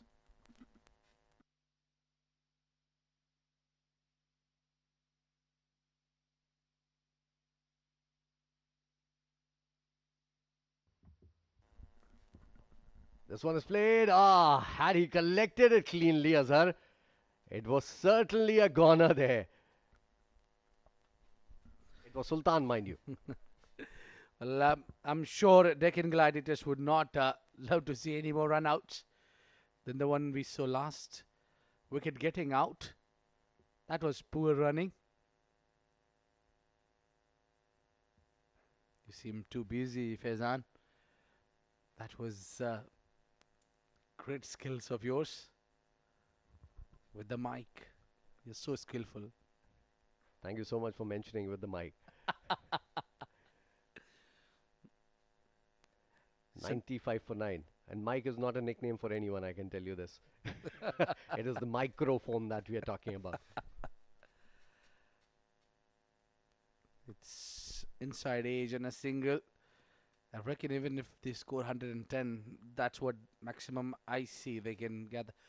Oh, that's a 2 runs. And again, suicidal that had he collected him correctly, that would have been the end of the innings. Umair is not happy. This is damaging his figures. He wanted to keep it under 10.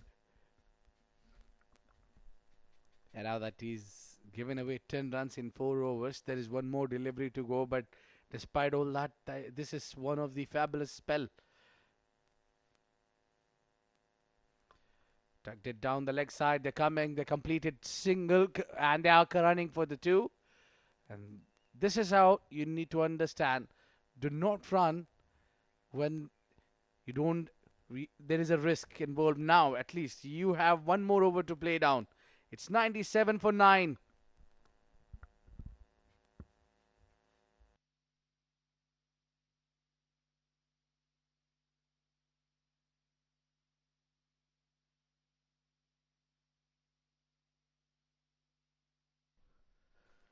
Look at that sorry looking scorecard. Only 3 players going to double figures. The top scorer is Adil Malik, of course, 42 of 32. Then Ayan Khan started promisingly, 17 of 21. And Mayank Chaudhary, 13 of 19. But look at that, extras. Lowest column at the bottom left on your screen. That's just 1. That shows what kind of a brilliant bowling unit this Delhi Bull side is. No doubt. 3 ducks in that batting card. Starting from the top. It's just the day when nothing going your way. And Deccan Gladiators have lost last game when they were just about to win. Somehow they just could not carry. Lost it by just 1 run. Yeah. And that's going to bite them in the back if they don't reach the semis here. Last over. And it's a new bowler who's coming out to bowl. That's Zawar Farid. And this one's pulled away nicely in front of square as well. Waiting for that delivery. It's been taken away for 4. So that crosses the 100 mark for Deccan Gladiators. At least now they have something to bowl at. They worked hard behind this 100 runs. Shot. Easy picking for Danish. That is not the bowl as you have to bowl when you don't have that much pace. Zawar Farid is not too quick. But I'm sure he chose to go short against Danish Qureshi, considering him as being a tail-ender. Well, had he stayed in his position, I think he was in a better situation to actually hit this wherever he wanted to hit it, because it was a length delivery. He got too close to the ball and eventually making too much room as well. There we go. This is what I was talking about. This is played well down the ground. Oh, straight to hand. And another good catch. Delhi Bulls have been fantastic in the field. And they've picked up the last wicket with another great diving effort coming in from Zahid this time around. That is the reason why they call him John T. Rhodes of domestic cricket. Brilliant take. Superb efforts there. Zahid Jonty rather. He's taken fabulous catches, and that will bring the end of Danish Qureshi's inning. He scored 30 or 15 deliveries, and that will sum up the complete inning. And look at that. These are the team who have done wonders. Delhi Bulls. And 5 bowlers only been used, and the 6th one was Zawar Farid to bowl the last over. And Umair Ali Khan. What a great spell from him. Delhi Bulls need 104 to win this game, and I think it should be a cakewalk from the way they have batted all throughout. Look at the scorecard. Hamid Khan went without scoring on the very first delivery. Golden duck for him. Ansar Khan 2 of 4. Lakshman Manjrekar 8 of 11. Ayan Khan 17 of 21. Waqas Ali, another duck for him. Ghulam Mustafa, another duck. He's the captain of the side today. Adil Malik came out and blasted a few, and I think he played really well for his 42 of 32 deliveries under pressure. Mayank Chaudhary partnered him, and for one moment I thought that they might just reach 130, 140. Not today. Danish Qureshi is the only other batter who went into double figures, 13 of 15 deliveries. Saifullah Noor was poorly run out. It was a bad mix-up between the two players, Danish Qureshi and Saifullah Noor. He scored 2 of 2, and Ahmed Shafiq not out on 5 of 4. The problem starts from the beginning when your openers does not give you a good start. This is first delivery, and what a brilliant piece of delivery that one. And again Ansar Khan getting caught in the deep, and it's all the way wickets were trembling when the left armers were putting up their show. Nilansh was absolutely fabulous today. That was given out leg before. A few shots around the corner, but that was a MGM dismissal, soft dismissal. Sultan Ahmed cotton bowled. Adil Malik joins then, and good partnership between Mayank Chaudhary and Adil Malik, but then that didn't last much when Mayank gave a catch to Zahid Ali there in the deep, and that was, he looked very easy catch in the end, but that was difficult one. It was a skier. Adil Malik that was a shot of the match. Excellent pick up, those 2 sixes, and then a wicket onto the inside edge. Adil Malik was scoring 42 runs for his team, 32 deliveries, and that run out was a mess up, complete mess up. And Danish Qureshi, just to get his team over the 100 runs, played well, and this was the last dismissal of Danish Qureshi, where again Zahid Ali takes the beautiful catch. Let's take a look at the bowling scorecard. Everyone putting their hand up today. Zahid Ali, that last over was expensive, but he picked up the all-important wicket of Adil Malik, and that might just be the difference between 130 and 103. Mohammad Azhar, brilliant. 4 overs, 15 runs, 2 wickets. He's the highest wicket taker in this tournament. Nilansh Keswani actually impressed me the most. 4 overs, 13 runs and picking up 2 wickets. Young guy, left-arm spinner, brilliant. And the third left-arm spinner was a bit too expensive. 3 overs, 28 runs, picking up a wicket. Umair Ali Khan, the pick of the bowlers there in terms of run rate. 4 overs, 13 runs, picking up a wicket. And Zawar Farid, 3 balls, 4 runs and picking up a wicket as well. So 1 run's coming as an extra throughout the inning. That was brilliant piece of bowling from Delhi Bulls. So the target is set, 104 runs in reply. That's what Delhi Bulls have to score to win this game. And we'll take a short innings break and be right back. You don't leave anywhere. See you soon.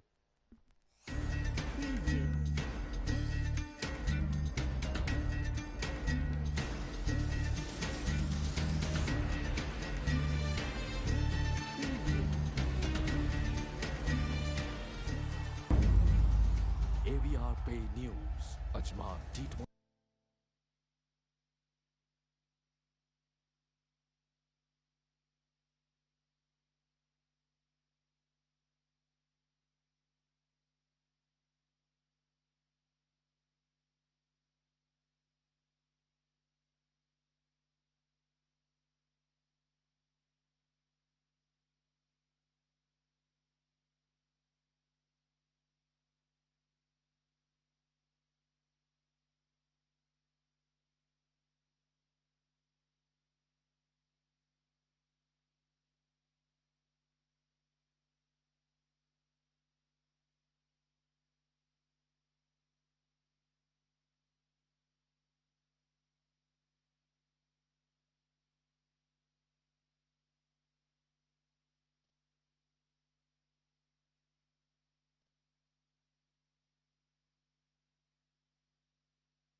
AVR Pay News, Ajman T20 Cup 2022. All right, so it's going to be the start of the second innings in this second last league game between Deccan Gladiators and Delhi Bulls. Deccan Gladiators batted first, and certainly not a great performance coming in from them. 103 runs on the board, 104 to win for Delhi Bulls to win this game, as the umpires are walking in now for the second innings. Beautiful twilight scenes here at the Malik Cricket Stadium in Ajman. The umpires coming in now with the ball in their hand, and the teams would follow suit. And following suit is Abdur Rahman Tariq. I thought you were going to say Abdur Rahman in a suit. Well, Delhi Bulls need 104 runs. And I'll tell you what, Faizan, they're going to go hard at this and try to top the table. Because you want to face that number 4 team, whether it's Deccan Gladiators, who've not been in good touch, whether it's Ajman Heroes, whether it's Northern Warriors, although Northern Warriors, I think, are completely knocked out of the tournament. You don't want to be facing Bangla Tigers or Maratha Arabians in the semi-finals. Absolutely spot on. So they would want to top the tables here, because the two other teams are looking really good. Bangla Tigers are peaking just at the right time, and also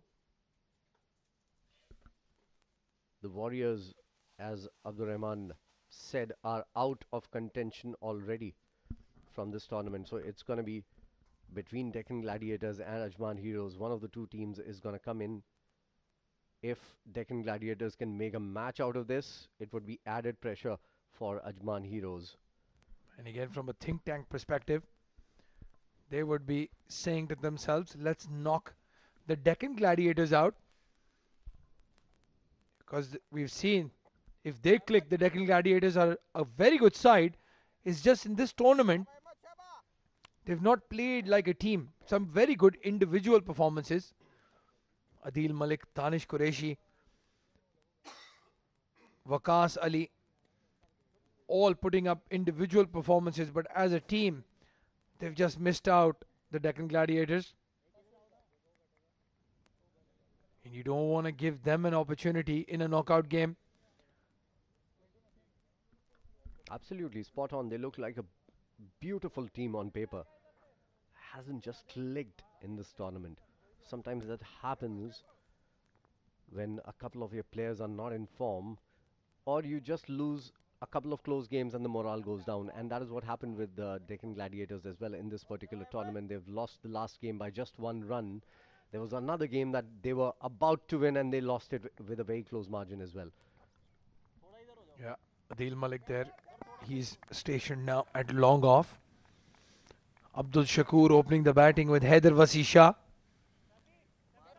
Good opportunity for the youngster to stake a claim, make his side in the team permanent. He's been in and out, Haider.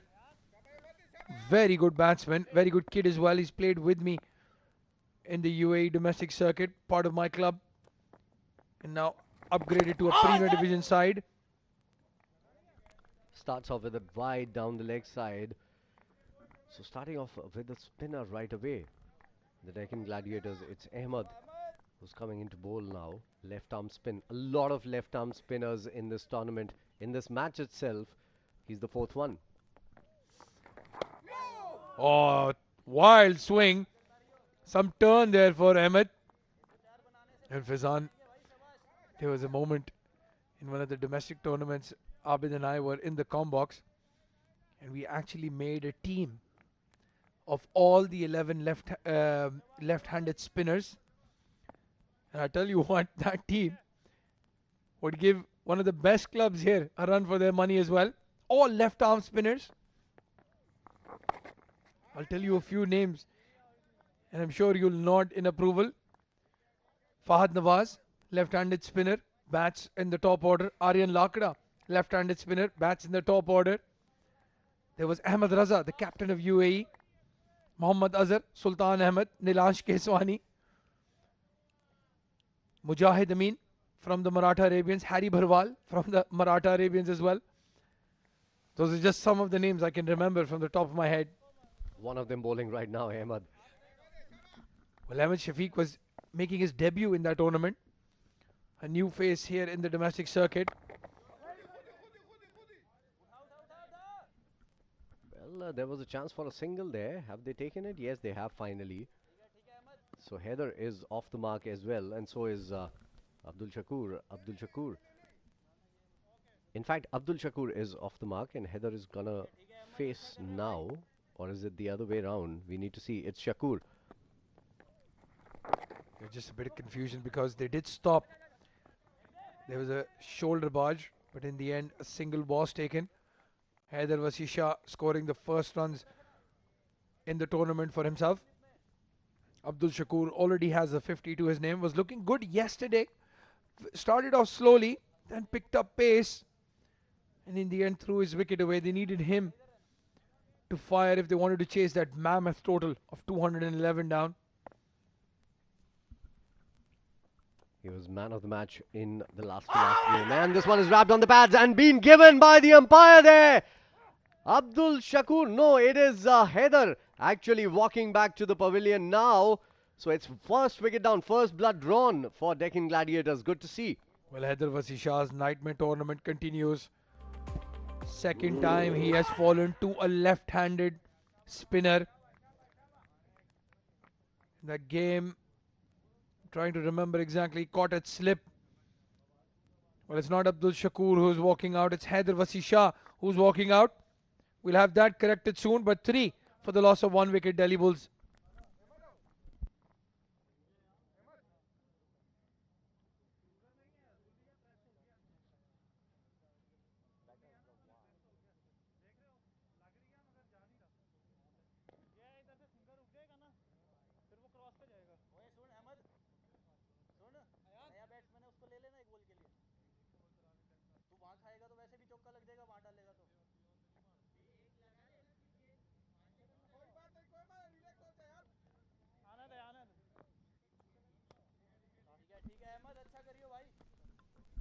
Beautiful sunset scenes here at the Malik Cricket Stadium in Ajman. The floodlights are getting turned on as well, halfway through already. Beautiful facilities, beautiful ground, great pitches, sporting pitches. Normally we don't see that in the UAE. Normally those wickets are just friendly for the batters. Zawar Farid has come out to bat now. He didn't open today because hasn't played all that well in the last 3-4 games. He started the tournament really beautifully, hitting a couple of half centuries as well. But then again, just lost his confidence somewhere. First over out of the way, 4 for 1.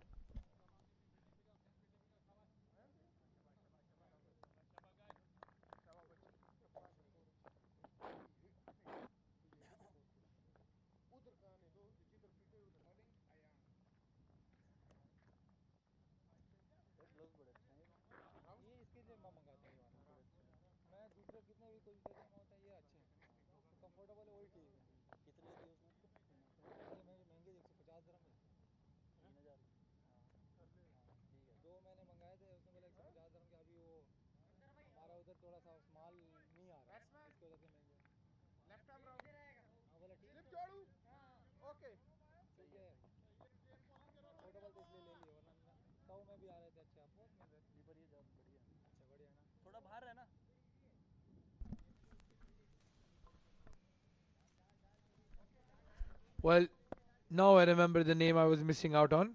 Is that man on your screen right there? Ayan Afzal Khan. Another left-handed spinner. 5th of the match, mind you. So half the team can be made from these two teams. 5 of them on display here. The other 5, as I mentioned, playing for the UAE at the moment. Ayan outside the off-stump, Shakur driving it through the covers, straight to the man. No singles there. So they have started cautiously, the Delhi Bulls here. And I think that's a good idea as well, because you don't need to do anything in a hurry. This wicket has something to offer to the spinners, and that's why Adil Malik has brought his 2 spinners up front. He hasn't brought up a fast bowler, although we saw fast bowlers bowl well in the first innings as well. Well, Danish Qureshi, good wicket or not, he is a handful Abdul Shakur this time cuts loose. It was a full delivery in the slot. And this is what we are talking about on these wickets. It's better to err on the shorter side rather than the full length, because full length is going to disappear. And it was nicely played. He could have hit it anywhere. Chose to hit it down the ground. That is the safest shot in cricket. Nicely done by Shakur. And again, this one is up in the air, leading edge. This has to be taken. It is taken. Oh, that's wicket number 2 going down for Delhi Bulls. We have a match on our hands, and the fielder there is telling you that it was swirling in the air all the while coming down. Well, that fielder who took the catch is also a left arm spinner. So it's a small cult and they're helping each other out. Very good catch in the end by Lakshman Manjrekar. As he pointed out and Faizan mentioned, swirling in the air. Abdul Shakur, a runner ball 6 for him. 8 for 2, very similar. The first overs, Delhi Bulls in trouble.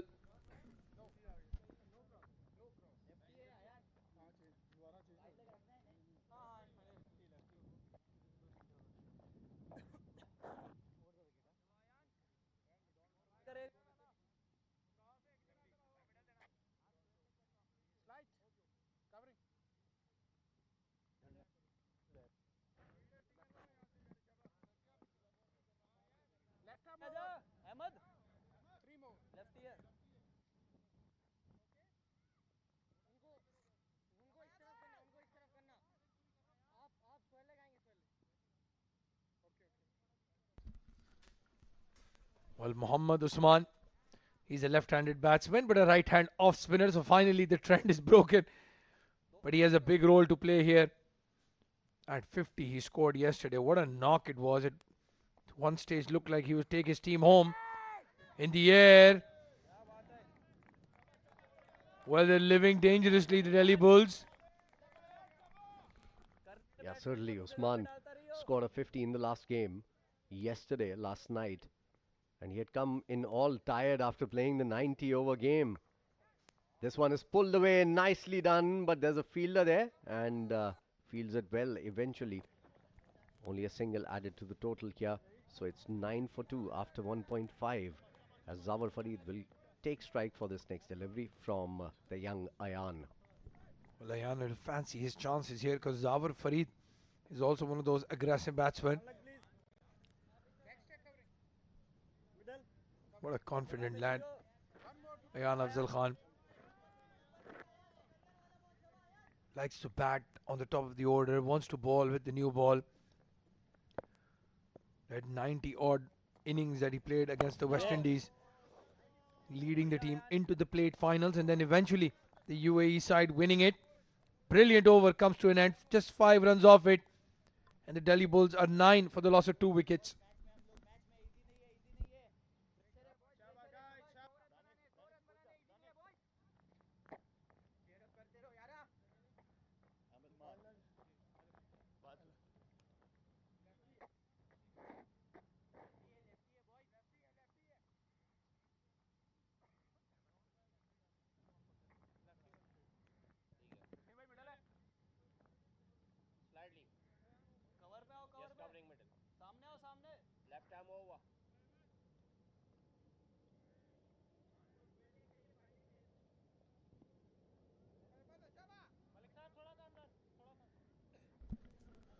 Well, the batting card so far a sorry one. Abdul Shakur, Syed Haider, the 2 openers falling very cheaply.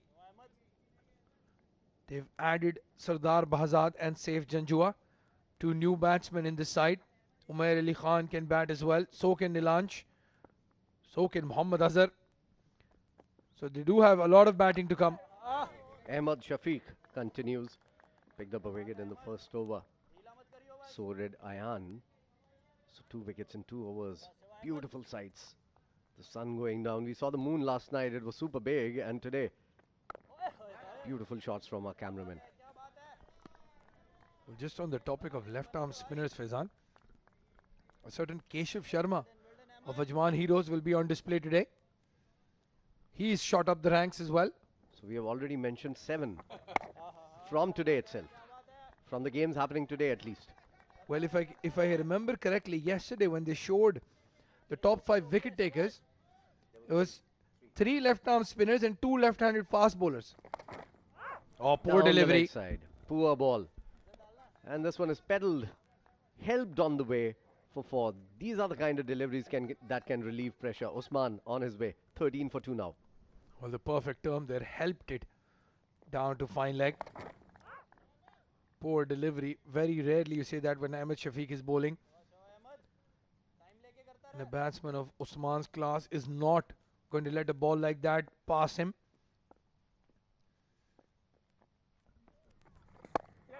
Nicely bowled, nicely played as well. And Ansar's footwork is not going to stop the single there. 14 for 2 after 2.5. Well, I think that we've seen the sun move from the center of the screen all the way down to the right corner. Brilliant camera work. The floodlights are on in full effect at the moment. Very difficult time to bat. Sort of twilight time. That concludes the over. A dot ball to end the over. And the score is 14 for 2 after 3.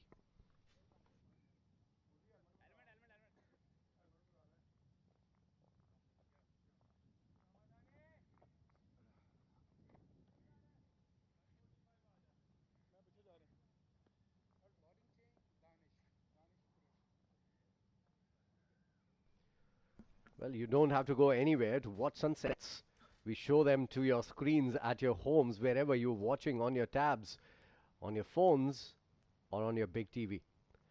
That is the balcony, the famous balcony, where all the biggies are shown throughout. That's in the center, Director of Ajman Cricket Council. That's Saifullah. Right next to him is the Director of the Ajman T20 Cup, Marketing Director. That's Fayyaz Ali Khan. And Abdur Rahman knows about the other one. No, I don't.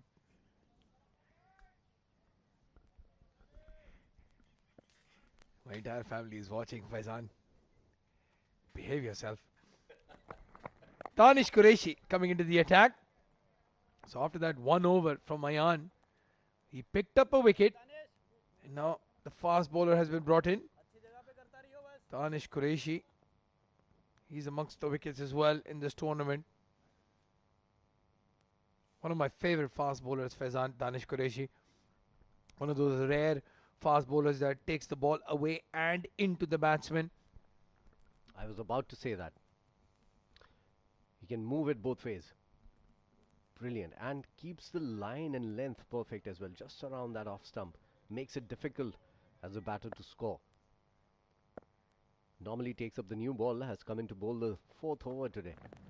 Look at that. That's the off stump line that I'm talking about. Sometimes it comes in with the angle. And that is when it becomes lethal. When it comes with the angle, lands and moves away. Yeah, and very intelligent, Danish. As you can see, just checking with the umpire if his front foot is alright. Rarely bowls a no ball. Even more intelligent than Abid Ibrahim, as Mudassir Ali points out. Nobody is more intelligent than Abid Ibrahim.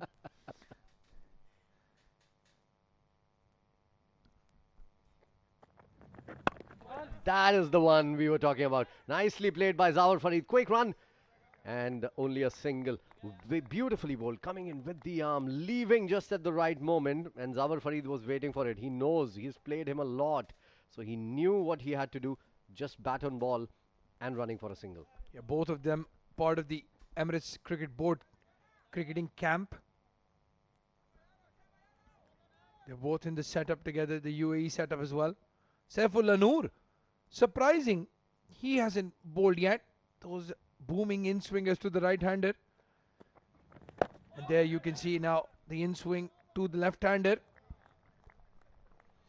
Nicely covered by Usman. Nicely played as well with a straight bat towards mid-wicket. He should look to play straighter, if you ask me. That's MGM, Malik Mustafa. Came to the toss today. 16 for the loss of 2, 3.4 overs have gone. So Usman, if you're facing Danish, as a left-hander, you're better off playing straighter. Because from that angle, if the ball moves in, that's plumb. Down the leg side, this is nicely fielded by Saifullah Noor, and a directed would have got Zawar Farid. Ah, that's a bad miss from Saifullah Noor. A single added to the total. Good bit of fielding though. Well, the one challenge playing with Mohammad Usman is running between the wickets. His calling leaves a lot to be desired.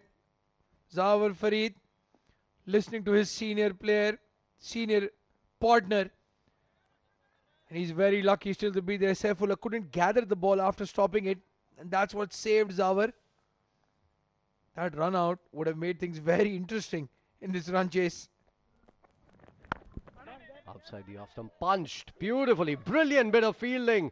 Who is it? Is it Nilansh Ahmed? Well, Ahmed beautifully fielded. That was a certain boundary had it got out of reach from Ahmed Shafiq. That ends the over. 4 gone. 18 for 2.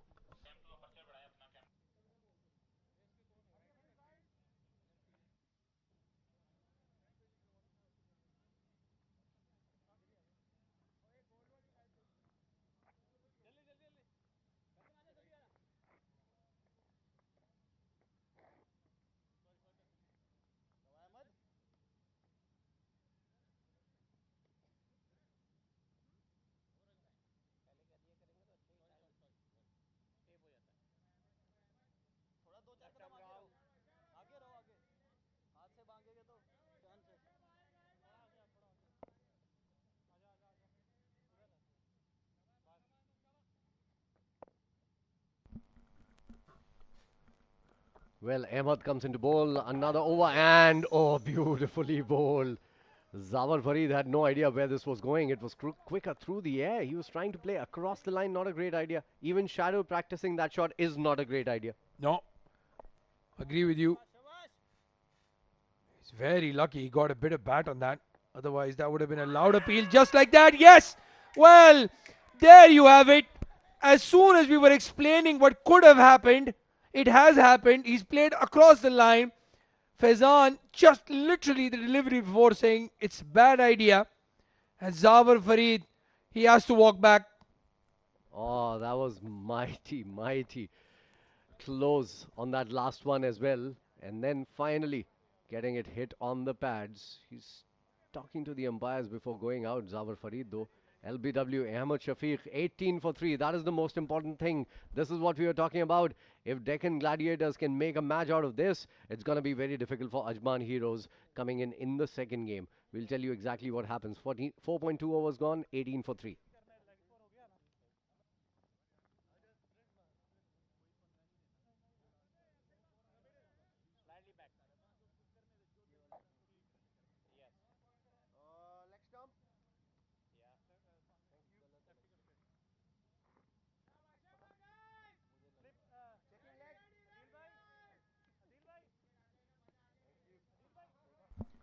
A very interesting move there by Umair Ali Khan. He sent in Nilansh Keswani above Saif Janjua, above Sardar Bahzad. And maybe just because he's the left-hander, they want to negate Ahmed Shafiq's overs. And maybe just because he has a good day, he had a good day in the field with the ball as well. And sometimes that shows in your batting also. Well, he'll need to step up with the bat. Nilansh. Again, Zawar Farid. Very poor shot selection. Not once but twice. The first time he got lucky. The second time not so. Hit in front of the stumps. The umpire raising his finger very quickly. That's how plump it looked for us as well. And Ahmed Shafiq, 2 wickets for just 9 runs. Close game. Very close game. Nicely bowled. Turning into the left-hander. Getting some kick off the wicket as well. Runs not coming in for Delhi Bulls. They're under pressure. Chasing a smallish total of 103. The target is 104, mind you. And Ahmed Shafiq has already picked up 2 wickets and given away just 9 runs into his third over. And another one turning into Nilansh. Nicely played, tucked around the corner towards mid-wicket. Only a single there. It's 19 for 3 after 4.4. Wicket already in this over and just one single. Runs not coming in. Well, Delhi Bulls might not have expected this when they were coming out to bat. We were thinking that they're going to go out all guns blazing and maybe finish this match well before the 20 overs. But now, this is game on. Certainly game on. 19 for 3, last ball. Usman defends it. And it's a dot ball. 5 overs gone, 19 for 3. There's going to be a change in the com box. Replacing myself and Abdul Rahman Tahir. Tariq. It's going to be Abid Ibrahim along with Mudassir Ali.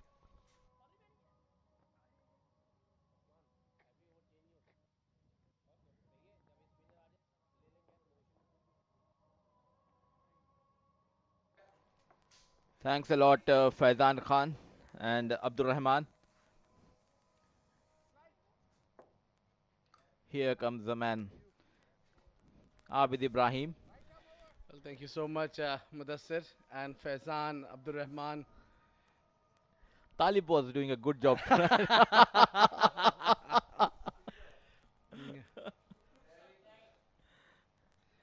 That's what we need to treat him nowadays.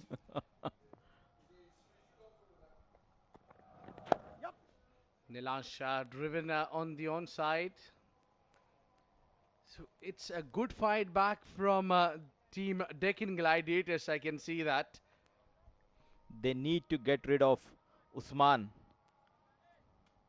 to give them a good chance to win this game. They have a very good start, 20 for 3. Nilansh Keswani has been promoted up in the batting order. It's coming, run a ball, 84 required of 89 balls. That's the man you need to get him out, Mohammad Usman. He's very talented, very experienced. He's so well cooked batter who can win you the games. So if you don't get him out, he has the capability and ability to win this game. Man of crisis for Delhi Bulls, Usman. Solid middle order batsman. It's a good platform where he can run lot of. We'll come back on after this delivery. A quick single, a good piece of fielding by Ahmad Shafiq. It's a distance pick and throw there from Ahmad Shafiq. His talented left arm has a role to play. And right now in the center is two left-hand batsmen. So they need to get rid of one at least. I think Mohammad Usman, they'll be eyeing on. Definitely, Abid. He needs to score here to make a comeback in national side. After Ramadan, the team will be traveling to USA. This is leading edge, lucky not to carry all the way. And a good backup by Hamid Khan. Yes, looking forward to that tour of USA. The team will have to perform, and lots of cricket going on around for the team UAE. Last time the lads were ready to fly to USA, but unfortunately, due to the pandemic, the tour got cancelled. This time they have an opportunity to travel miles away from UAE. Oh, that's a good delivery, but then look at the use of the wrist from Mohammad Usman. He's a lot of wristy player. He likes to use his wrist. Definitely UAE missed his services in the recently concluded series. They are struggling in the middle order. Rock solid middle order batsman Mohammad Usman.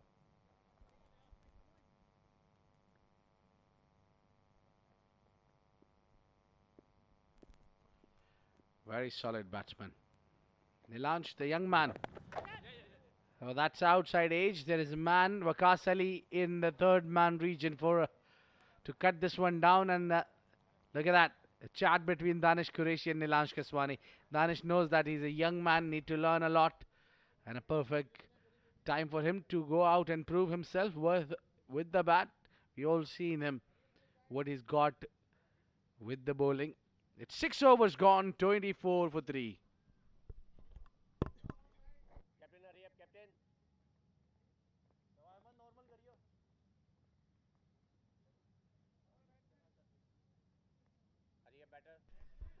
Thanks to all broadcasts and streaming partners, Cineblitz, IMHT TV, United Arab Emirates, Total Sports, Free Sports, T Sports, Willow TV, Fan Code, and of course, CricTrackers. These are our all associated broadcast partners. It's TPT and Live 360 production for Ajman Cricket Council, and this is where you can watch these games if you belongs to one of these countries. You can watch it across the globe. These live visuals. A big shout outs to these broadcasting and streaming partners to be associated with Ajman Cricket Council. What a great platform it is for UAE, and especially for these boys who are trying to make the name for themselves. A big thanks to AVRP News and Sky Exchange. And of course, Ajman Cricket Council, Gilly Radio, 106.5, Khalij Times. Very poor fielding here. It was a suicidal for Usman and Nilansh Keswani. They survive. More of a thumbs up to your partner when it all goes well in the end. You saw Nilansh Keswani there. After getting up, he says, all okay, mate.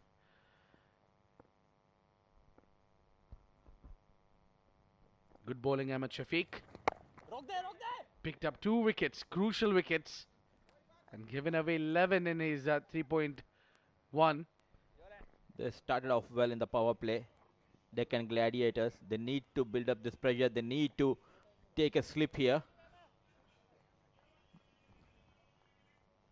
Still not satisfied why he hasn't taken a slip here. Yeah. Oh, close. Is it gonna? Is it that sent to the third umpire? He's mighty close. Tell you what, look at that. Pick and throw and choose a right hand, and very close.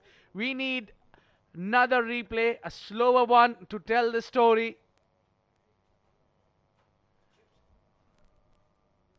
There you go.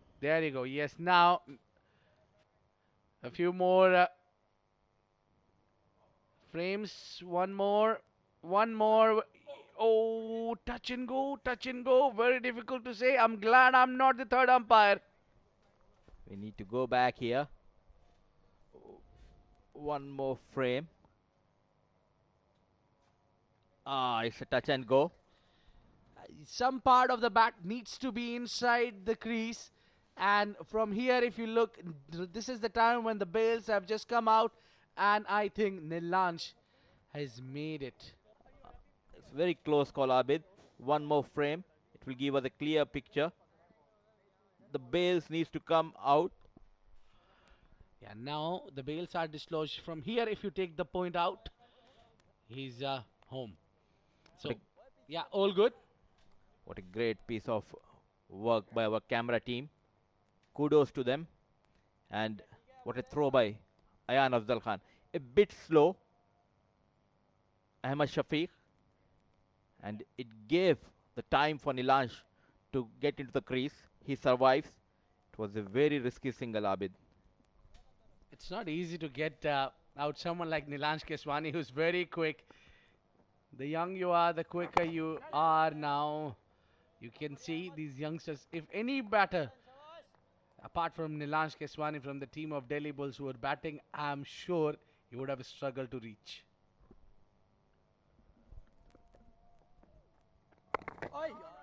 When was the last time when you were so quick? I am still. I'm talking about the game. You used to be a very useful off spinner. Yeah. And usually, like my time against the left-handers, I would have loved to bowl these two left-handers. Oh, big turn from the surface, and that's a leg byes. What an over here, what a spell. 14 runs, 2 wickets, 4 overs, Ahmed Shafiq, 7 gone, 28 for 3, Delhi Bulls.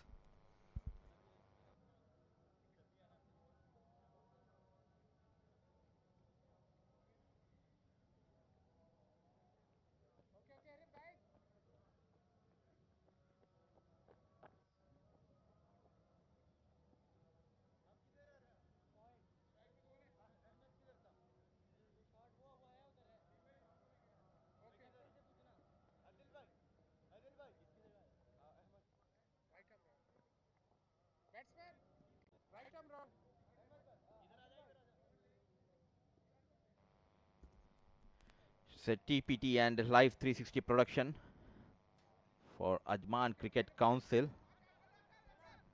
This live coverage is shown by the TPT and live 360 production house. We are having a match on here. They got early breakthroughs. This partnership slowly it's building up for Delhi Bulls. 104 required. The target. Usman batting on 11 and young Nilansh Keswani on 6. There was a bit confusion in the previous over, but Nilansh survives. 2 overs, 9 runs, yet looking for a wicket. Danish Qureshi.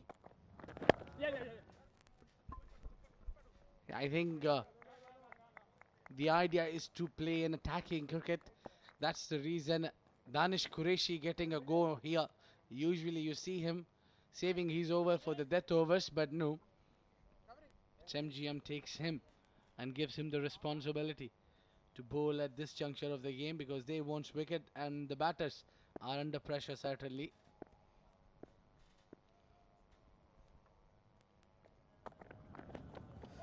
Ooh, what a gem of bowling that. What a gem of delivery that was. Excellent bowling there from Danish Qureshi. He's master at that. You need to keep watching his wrist position. He has the ability to move the ball out and in for both the left and right hand batsmen. A beautiful piece of bowling by the fast bowler Danish Qureshi. Here he comes. This time gently pushed towards the point region. A beautiful piece of fielding work done by young Ayan Khan. This time Usman did not respond to Nilansh's call. Slowly the required rate is now moving up. It's 6 per over. The current run rate is 3.87. Wickets will help Deccan Gladiators. It's a small target that they are chasing, Delhi Bulls. Oh, outside off. Mayank missing it there. It's a runner ball now. What the batters need to do is to try to play all 20 overs. This game will be dragged. They need to play the normal cricket, hit the bat balls, take singles. They're putting all their efforts. Deccan Gladiators. It's a do or die situation for them. Oh, once again he missed the bat of Mohammad Usman.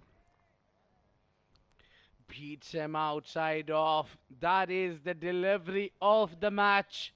For me, great bowling, Danish Qureshi.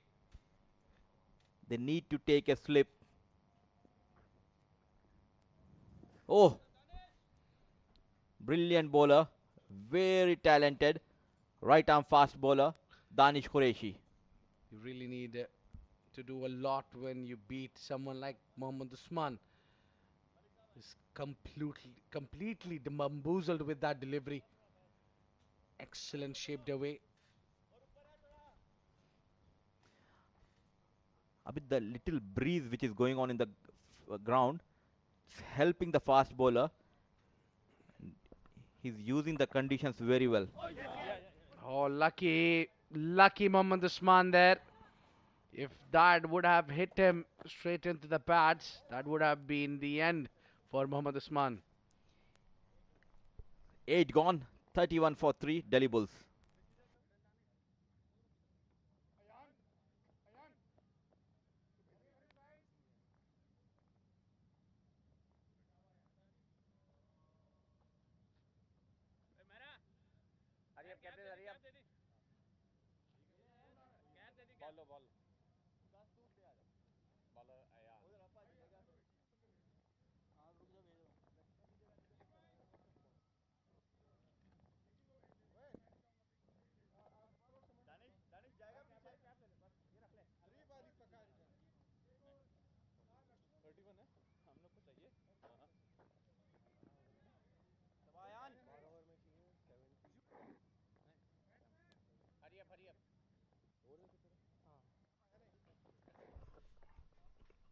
Well, it's 72 deliveries to go, 73 runs needed, 31 scored with the loss of 3 wickets. We never thought this will go this way at least, but I'm sure Delhi Bulls wouldn't have been expecting this kind of start for them. Why Adil Malik is not bowling here? It was the right time because he has that knack of picking up the wickets. He's trusting the young spinner Ayan Afzal Khan. 73 runs required from just 72 balls. Well, even I would have trusted Ayhan Afzal Khan as much as Adil Malik does. Good bowling there. They'll stick with single. There's been a couple of occasions when both these batters were close to get a run out. I really don't understand what went wrong for Deccan Gladiators. Very good team with good batsman and bowler. They have a couple of all-rounders. The captain himself comes down the order and bowls his leg breaks. They need to win this match.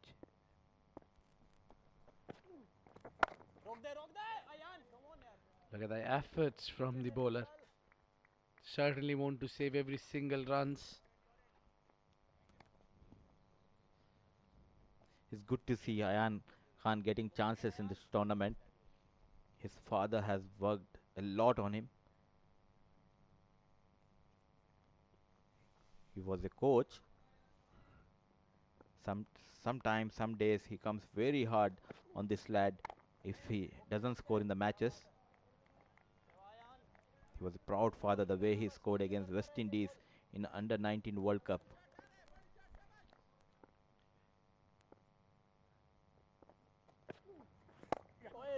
Yeah. His mentor, his father, his personal coach, but then now he's into big hands. Mudassir Nazar, the legend from Pakistan. He's looking after this young gun, Ayan Khan. So a right man with the right job, Mudassir Nazar, is absolutely brilliant.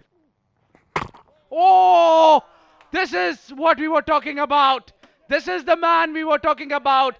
Ayan Afzal Khan strikes. Nilansh Keswani beats him through the gate. That is a wicket. The left arm spin bowlers are ruling this tournament. This time young Ayan Afzal Khan, what a peach of delivery here. He played straight, got that gap between the pad and bat and straight onto the stumps. Wicket number 4, 34, 8.5 overs.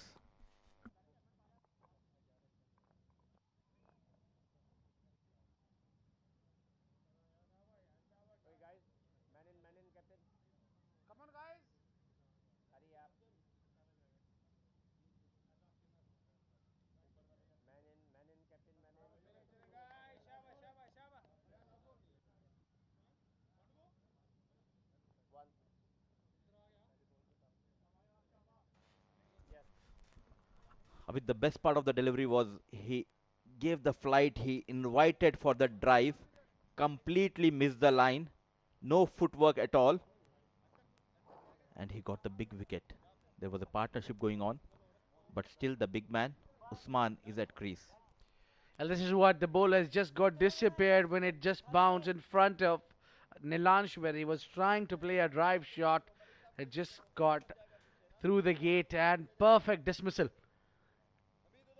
And I always love the battle between these two young guns, Nilansh and Ayan. Earlier we saw Ayan was batting when Nilansh came into bowl, and he didn't get his wicket though, but Ayan took Nilansh out. It's a good battle between the young guns.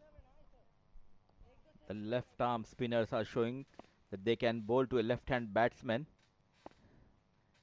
and they're troubling them. This time a slip. Baizad drives hard towards deep extra cover. An easy single. 9 gone, 35 for 4.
Well, Sardar Bazad has a role to play.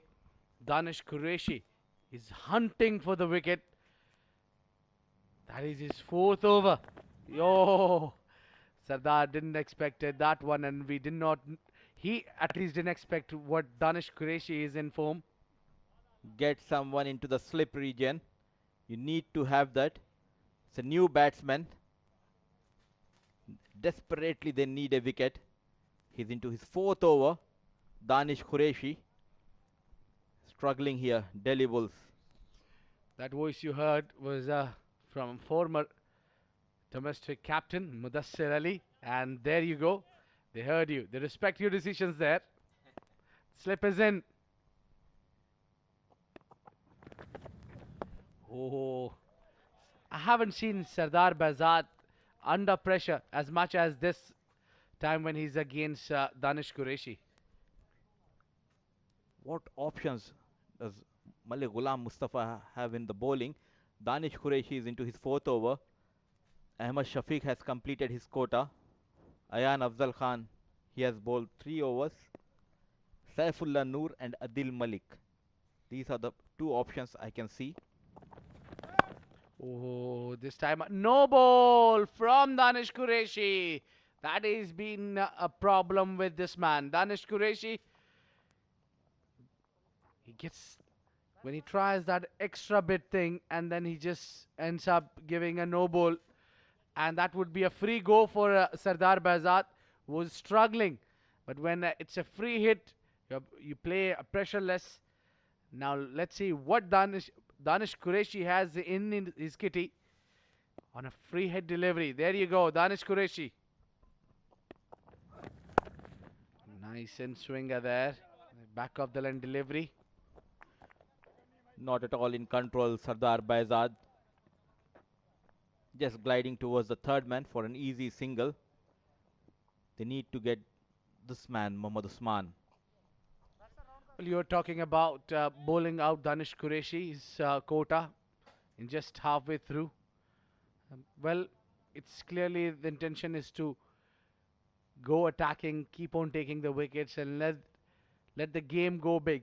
So now Saifullah Noor has a role to play definitely, and they'll have Ansar Khan who can bowl few overs. Yo, what a bowling! Fabulous spell this is from Danish Qureshi. How unlucky not to have a wicket. One of the most experienced and talented batsmen, Mohammad Usman, struggling against young, talented fast bowler Danish Qureshi. Now they have the second slip. There's a big gap between the keeper and the second slip. Yeah, I think that was a good idea to use your feet against someone like Danish Qureshi who's swinging the ball and that too both ways. Usman knows this is his last over. After this, they have 10 overs to be bowled. The options are only Adil Malik and Saifullah Noor left, and Ayan Khan has 1 over up his sleeves.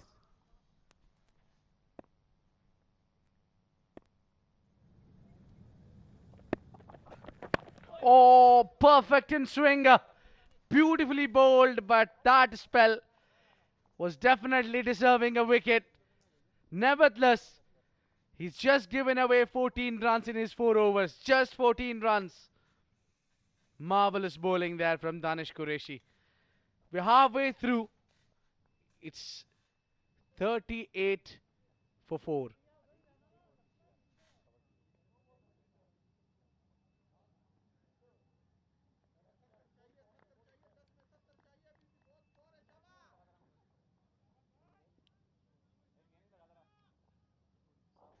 Well, now joining me in the com box is Faizan Khan. Faizan, you've been enjoying the game from without the microphone in your hand.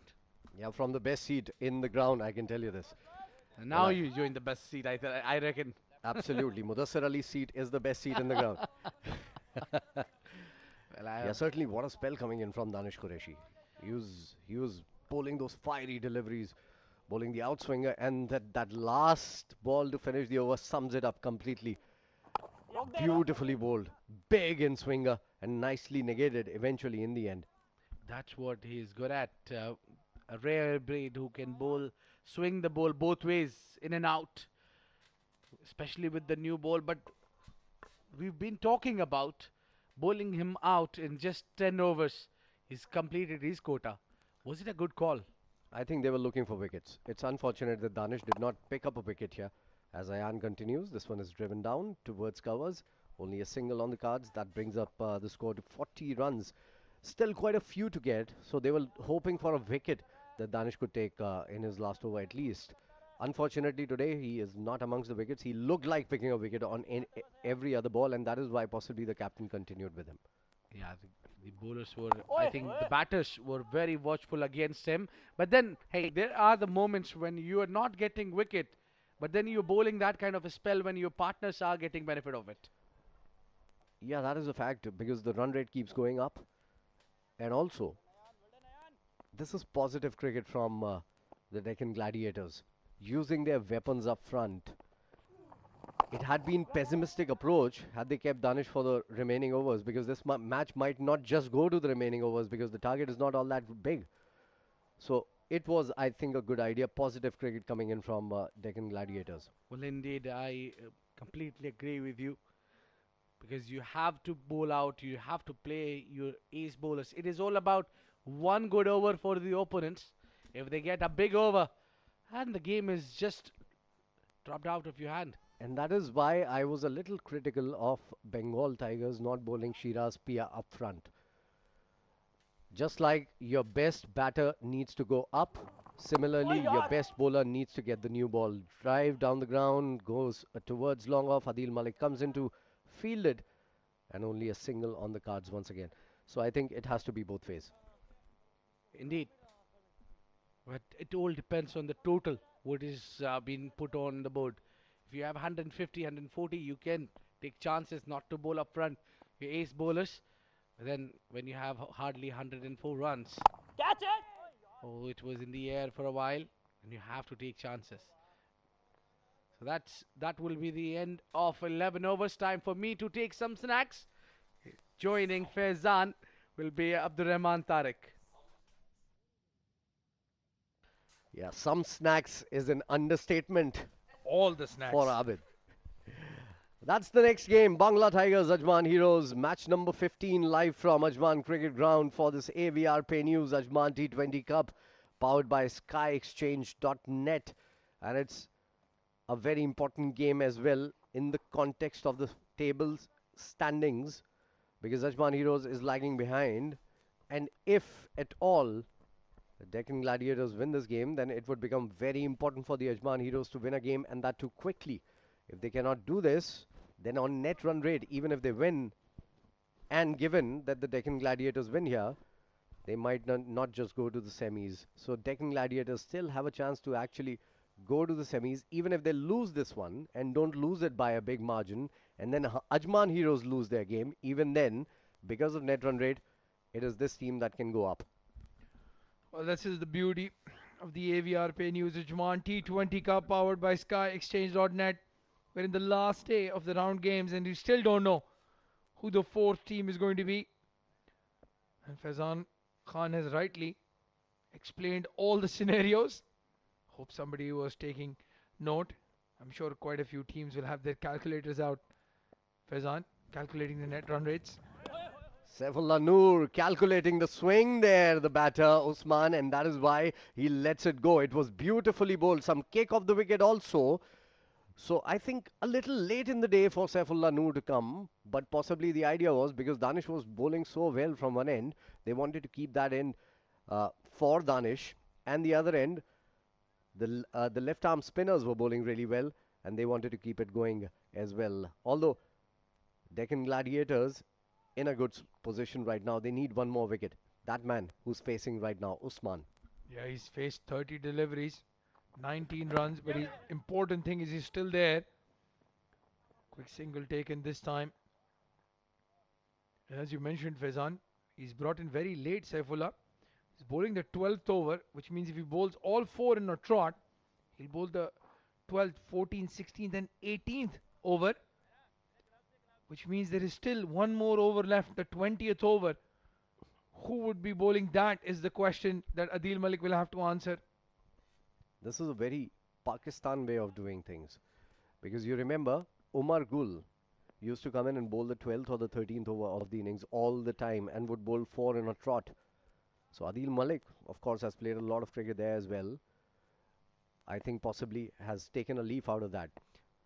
But the problem with that approach is, if your bowler isn't bowling well, what are you gonna do then? If Saifullah Noor is taken for a few, what are you gonna do then? Well, that is the risk. And that's when you get the reward as well. The required run rate now jumping up to 7 and over. Started at 5. They've been batting very slowly, the Delhi Bulls. 44 for 4 and 11. Going at 3.5, 3.8. Almost 4 runs and over. Sardar Bazad, well, he's gotten an opportunity today.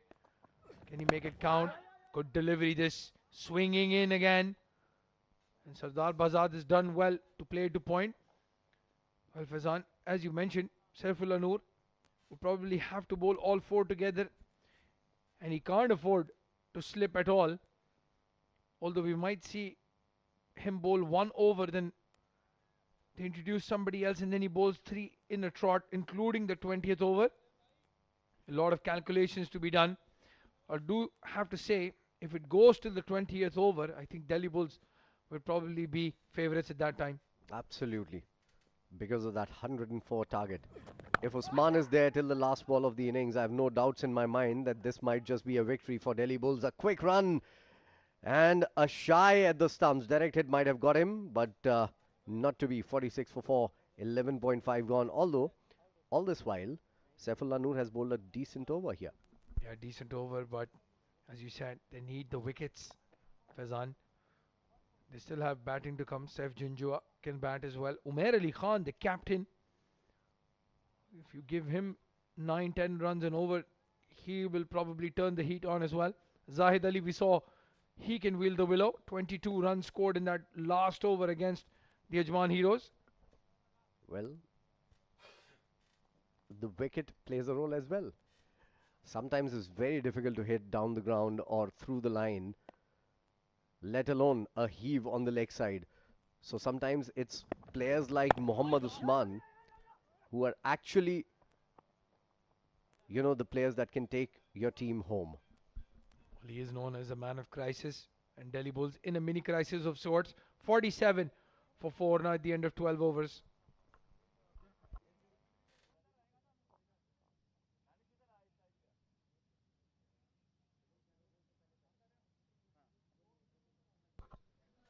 Take a look at the batting card, not very impressive. Abdul Shakur, 6 of 6. Syed Haider included in the side, didn't perform today as well, 1 for 2. Zawar Farid was brought at number 3, normally opens the innings, and 2 of 8.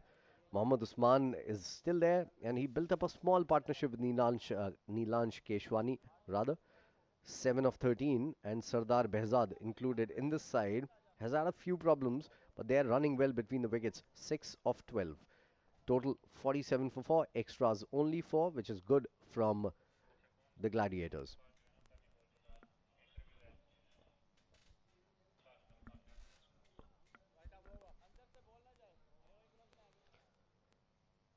We'll have to see who comes into bowl the next over from Adil Malik. So he will have to bowl 4 on a trot as well. First ball, oh, beautiful peach of a delivery. And given by the umpire. Oh, it's all happening. Although the batter is not really impressed, he said it was off the pad, but given out, an umpire's word is the last word that matters. Well, that reaction not needed. Sardar Behzad can understand the frustration. What a delivery. What a ball that from Adil Malik. Pitching on middle and then turning away. He's not happy at all, Sardar Behzad. He's gone for 6. Delhi Bulls in a lot of trouble now. 47 for 5. And amongst all this carnage, we've got Namrata, who's with a player for a sideline interview.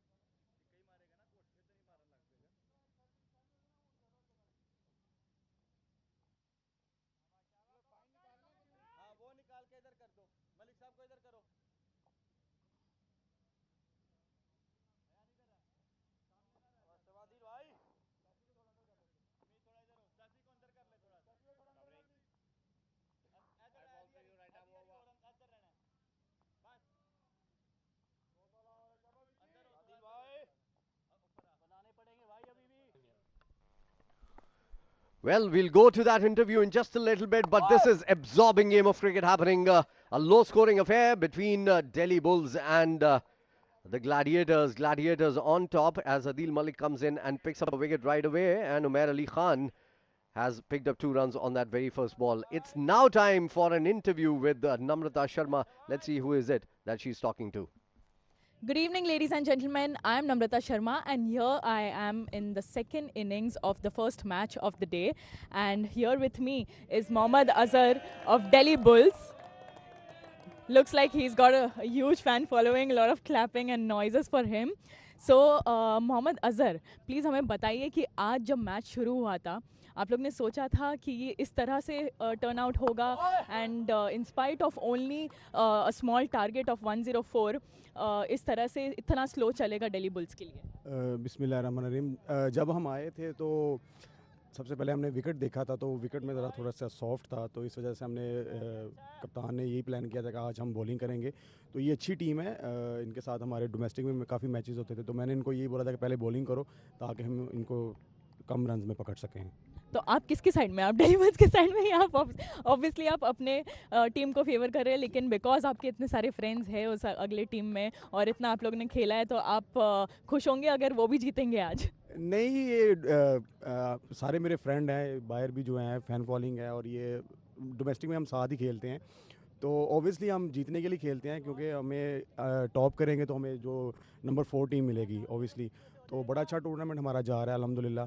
तो बाकी इंशाल्लाह try करेंगे, semifinal और अभी knockout stage आने वाली है, तो उसमें कोशिश करेंगे हम अपना बेस्ट देने के लिए। Absolutely, it's a very thrilling day and I really hope कि ये मैच जैसे जैसे आगे बढ़ रहा है ये और इंटरेस्टिंग होता जाए और हमारे व्यूअर्स के लिए हम और मज़ा क्रिएट करें। सो देखते क्या होता है and thank you so much Mohammad Azhar, all the best. Thank you so much viewers and over to the comms. This one is a drive straight to hand. Namrata in conversation with Mohammad Azhar there. And this concludes the over. After 13, a good over coming in from Adil Malik. It's 50 for 5 and Delhi Bulls in trouble.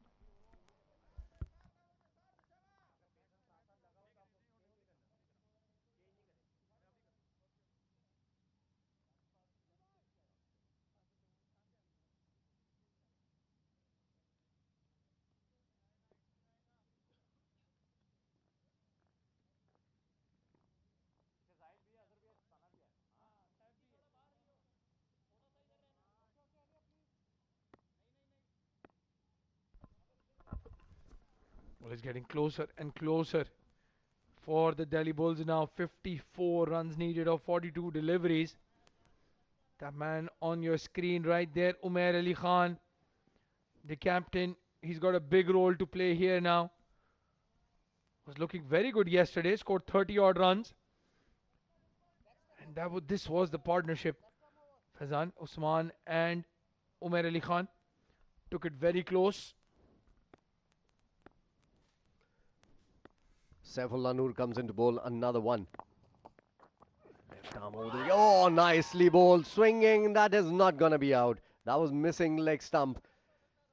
Certainly, it hit him on the back leg, and that is why Saifullah possibly got excited, but certainly missing the leg stump. Well, when it hits Umair Ali Khan's pad, the default reaction is going to be of an appeal. You want to see the back of him as quickly as possible. As you said, Faizan, probably missing a second step of leg stumps as well. Interesting trigger movement that Umair has. Back and across, aiming at that leg stump there. You can see him even shadow practicing. He has that trigger movement.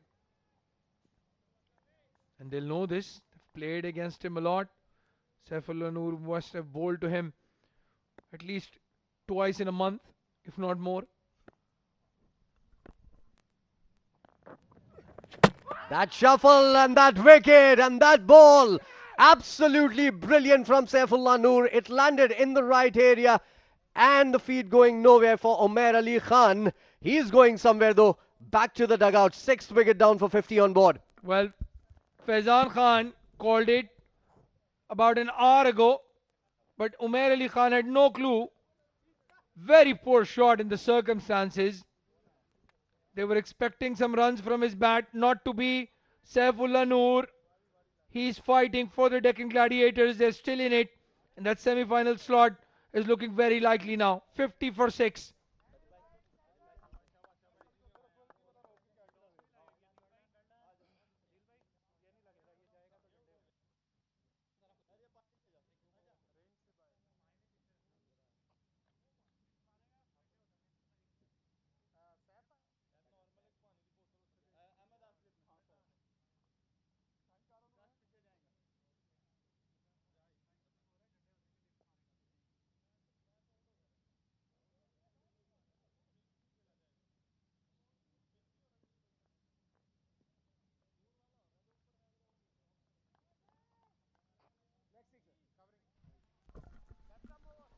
Well, what a time to make a debut in this AVR Pay News Ajman T20 for Saif Janjua.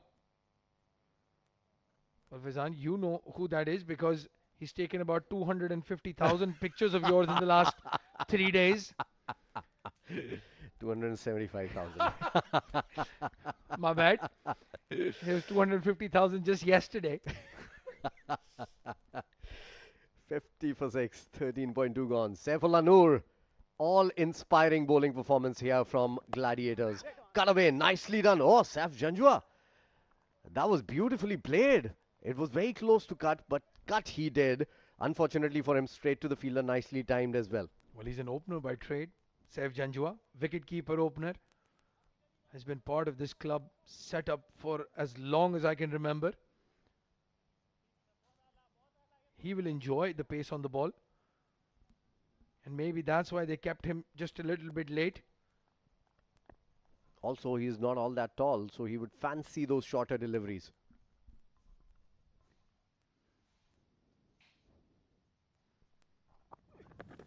Down the leg side. This is one of the problems that Saifullah has, though. That delivery down the leg side, just on Saif Janjua. I bowled to him once here in Ajman. One of those grounds that we see in the background. And he hit me for 21 runs in an over. In my own team, all the players came to me, took the ball back from me and said, please don't come back to bowl again. And since that day, he is in the commentary box. Absolutely. Commentating against the likes of other players who played in domestic here. Not me. I haven't. That's Mudassir Ali and Abid Ibrahim. Yeah, if you want to know why I'm sitting here, it's Saif. Yes, he's given it. He has given him. The umpire has given it out. Well, you did mention he's not a very tall guy.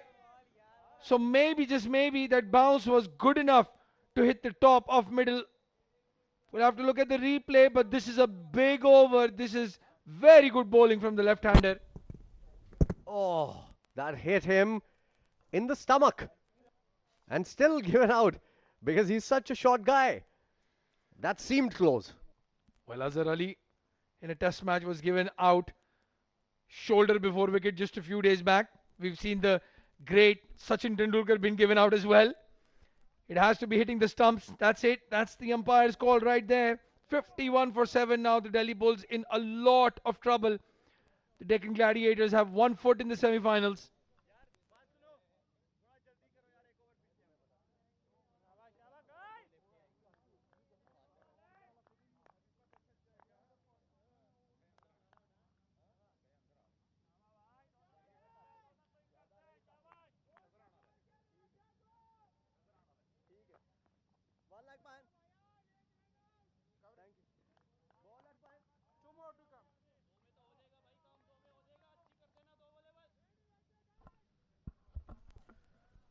Batter number 9 comes out to bat. Delhi Bulls might not have fancied this. Zahid coming out to bat. He can wield the long handle as well. Well, Faizan, this is where I have to question the Delhi Bulls' tactics. Right-handers have not been able to pick Saifullah Noor at all. And you have 2 left-handers in the dugout, Sultan Ahmed and Mohammad Azhar. But you've still sent Zahid Ali up the order.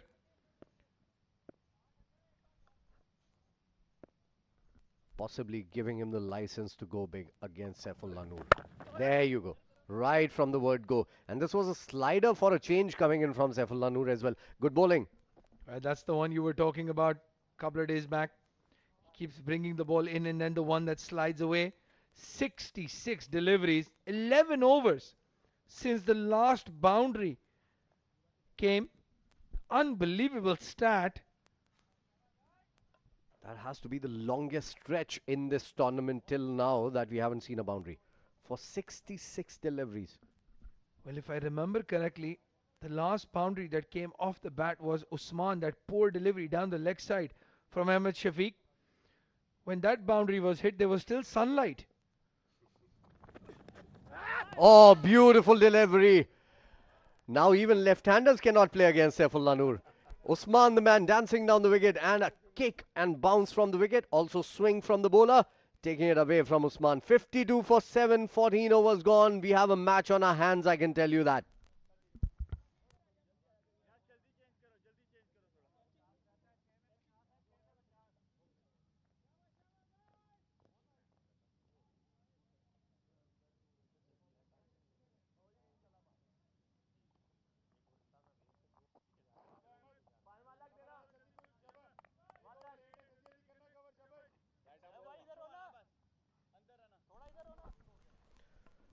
That's the sorry state of affairs for Delhi Bulls. Only 121. That is the only figure that's in double figures. That's Mohammad Usman. Thankfully, he's still out there. And it might just be him. That is the difference between a victory and a loss for Deccan Gladiators as Adil continues. And again, this time Adil Malik bringing the ball into the left-hander, away from the right-hander. Mohammad Zahid does have the license, but a left-hander at this stage would have probably been the better option. Faizan, they need boundaries. They need to go at almost 9 runs and over from here to win the game. Exactly right. Gold medalist at math. Were you? I hope my mom is listening. She thought that I was absolutely rubbish at maths, which I was. Thank God for calculators. 51 of 34 required. 53 for 7. Usman on strike, flicking it away. Only a single towards short fine leg. That'll take the score to 54 for the loss of 7. This is not looking good for Delhi Bulls. Well, 50 runs needed.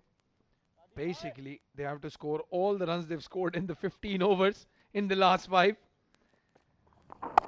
Short delivery. Who would have thought when the first innings were over that it's going to be 9 required after 14 overs? 9 per over required. Well, we were just joking outside. Maybe this match could finish in 9 or 10 overs. We get a long break. Not to be. Have to earn each dirham today commentating. Faizan, you and I. Well, this one is going down the leg side. It was slower through the air and some camaraderie showing between Usman and Adil. But another good ball. This, as a bowler, gives you confidence because now you know that almost 9 runs and over required. You can bowl it slow through the air. You can give it some air. And in the meanwhile, he bowls a faster one. And it's been taken straight to hand. Ahmed won't drop it. And that's, unfortunately, if you ask me, game, set, match for Delhi Bulls. Well, I'm not going to count it yet. There's still a certain Mohammad Azhar to come. But what a wicket. The captain leading from the front. Adil Malik. It was Mohammad Usman. They needed him to play out the full 20 overs. He's hit it into the wind and into the hands of Ahmed Shafiq. Just that one boundary. That's the only boundary that's been hit for the last 14 overs. 55 for 8. And for the last 5, it'll be Abid Ibrahim and Mudassir Ali.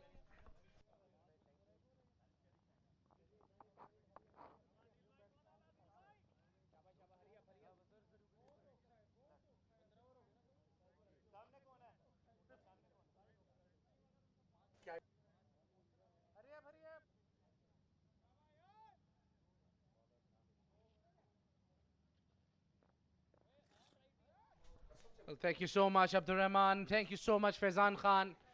And thank you so much, Mudassir. And what a great game we are having here. We never thought we'll get this much close. Hit everything. What a match we are having here. Deccan Gladiators scored just 103 and they're fighting to save this match. They're almost there. They need 2 more wickets. This is again in the air. Full shot from the fielder there in the third man. And Saifullah Noor, what an incredible spell he's having. Picked up 2 wickets, 6 runs in 2 overs. He was wavered in earlier matches. Today the captain and the team requires his services. And he's doing his best. Saifullah Noor. 2 wickets, 7 runs. He's into his 3rd over. Looking for yet another wicket. What a mind games they are playing here. The captain, Adil Malik, full marks. He's defending a very small total. Look at the field placement. They have deep fine leg for Mohammad Azhar. So down the leg side, big wide. Well, you need to play the game along with the playing with the mind game of the batter. He looks like a goalkeeper. Mayank certainly saved a penalty. So, as when Abdur Rahman left the mic, he was telling us they have Mohammad Azhar in the line also. You need to be careful. He's also a good batter along with a bowler, a brilliant bowler, but he can bat, he can hit few. So yes, the battle is still alive. The game is still alive despite Deccan Gladiators played heroic innings. Oh, beats him outside edge. That was very, very close. Inches away from the bat of Mohammad Azhar. 104. Looks like 204 now. 57 for 8. Zahid and Azhar, they can hit couple of big hits. The problem is they need to take singles here. Yeah, that's been a problem from right beginning for Delhi Bulls. They've not been able to pick up singles, rotate the strike. I think the wicket of Nilansh Keswani is where the momentum have shifted towards Deccan Gladiators, and obviously for that kind of deliveries from Danish Qureshi and Saifullah Noor, unplayable. What a fight back by mighty Gladiators. They're giving everything here, putting all their efforts. 2 wickets away from the win, and certainly they'll book their place in the semi-finals. Yeah, just 2 wickets they need to pick up. And if they continue bowling in this similar fashion, in no time, you can see them lined up in top 4.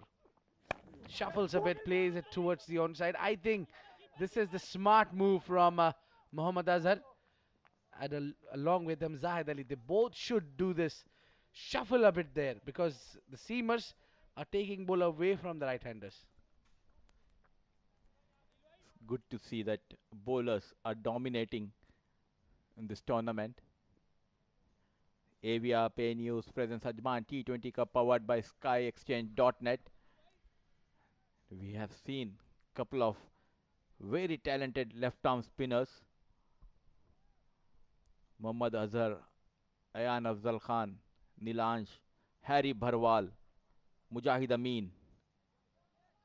They have a very bright future ahead. Indeed. Good to see youngsters playing their part as well. Ayan Khan, Nilansh Keswani. Unfortunately, Hassan Khan, the young. Oh, this is chipped in the air. Straight to Adil Malik there. Good over. This is so far. Watchful Adil Malik. An awkward bounce. One more delivery left in this over. He wanted to bowl that slower one. He's asking for the permission from the captain. I hope the batters didn't see that, what we have shown. If batsman knows that the next one will be a slower one, I tell you, it will be the easiest ball to pick. They have got the fine leg up. The short mid wicket goes deep. Back. Indeed, now we might see the slower one. Is he got the approval? Yeah, he does. This one heaved it towards the onside. Good pick and throw from fielder. What a piece of fielding there by the deep square leg fielder. Certainly saving a couple of runs for his team. 16 gone, 60 for 8 Delhi Bulls.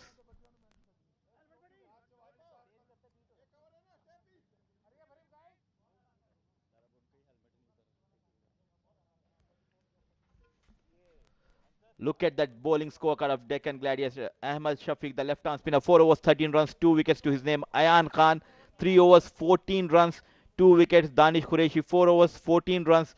Saifullah Noor, 3 overs, 11 runs, 2 wickets. Adil Malik, 2 overs, 6 runs, 2 wickets. All the bowlers gave just below 5 runs per over. Ayan Khan still has 1 more over left. Adil Malik, 2 overs, 2 wickets to his name, gave it just 6 runs. He'll try to go big this time. Misses completely. It missed the batsman, it missed the stumps, it completely missed the wicket keeper. A great piece of bowling by the very experienced Adil Malik. Yeah, he's done a smart work. Look at that. 81 deliveries since the last boundary. That's some numbers. More than 14 overs, that is. This time coming in for the right-hand batsman Zahid Ali. A big task. The winning all the matches easily. Yesterday, Bangla Tigers thrash Delhi Bulls. This time tries the scoop shot, completely misses here. Zahid Ali. This shows the pressure. Trying for some cheeky shots. Well, I don't think so. That is a good idea to play against the spinner, especially the leg spinner. Now the required run rate has just climbed all over the batters with 12.3. This will not help. And what Adil Malik is doing, he's doing a smart work. Taking the pace off from the bowling completely. Bowling it slower to the air. When the second inning started, it was 5.12, the required run rate. Now slowly creeping up to 13. Ansar Khan on your screen, the big man. They need to win this badly. This time stepping out. One bounce straight into the hands of Adil Malik. They're good friends, Adil Malik and Mohammad Azhar. That smile from Adil speaks volume. Both of them belongs to. Oh, this is big hit. This is monster. This is crushed outside the stadium. This time he goes big, almost near to the commentary box. Waited and waited, Mohammad Azhar. A big slog. Lucky cameraman over there.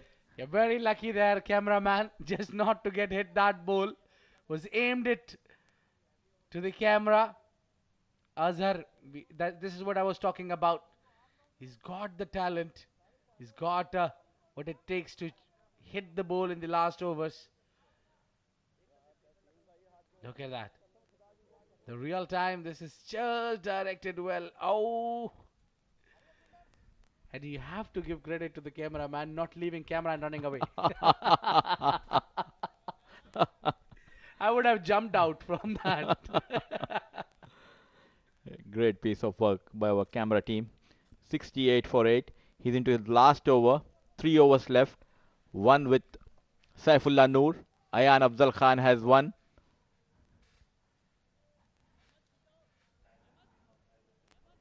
And Adil Malik has 1 over left up in his sleeves. Still gettable. Both are known for hitting big shots. Zahid Ali on strike. Just courtesy that 6, the required run rate have come down to 12 now. 80% of shots he plays on the leg side. Mohammad Azhar, you need to keep on the off stump, take the third man back and try to pitch full on the off stump. That was, you see that shake in the camera? That was just because the ball has hit the scaffoldings there for the cameraman.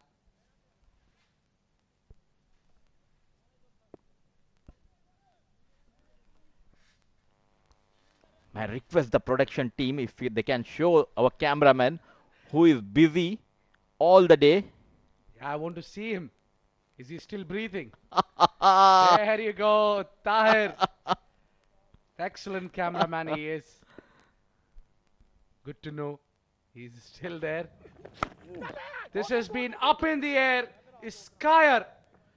Who wants it? Keeper misses. The chance goes down. That's difficult but should have been taken, especially when you have those gloves in hand. This time trying to go towards the mid wicket, completely mistimed. Mohammad Azhar, it was miles up in the air, straight coming down towards the wicket keeper, completely messed up here. Mayank Chaudhary. And I doubt he'll have the earfuls from the captain, MGM. That should have been taken. This one big on the cow corner. Didn't get it. And the ball has just dipped in when it just kissed the surface. They're surviving yet again. This time it was, they don't have the deep mid wicket, it was short mid wicket, and he targeted the right area, Zahid Ali. In the meantime, they got 2 runs. Slowly they are getting back into this game. Definitely they had the chance couple of balls ago. Mayank Chaudhary. Easy chance gone begging because you have that advantage of having gloves in your hand. This time played on the offside. 12.80 is the required run rate. Couple of big hits. They're back in the business. So both the batters are now batting on 10 runs. It's Azhar who faced 8 deliveries and Zahid Ali faced 12 deliveries.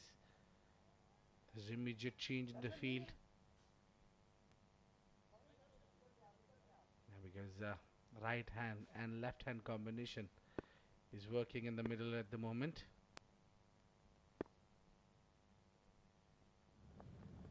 Yeah, he lost his rhythm, lost his focus, I reckon.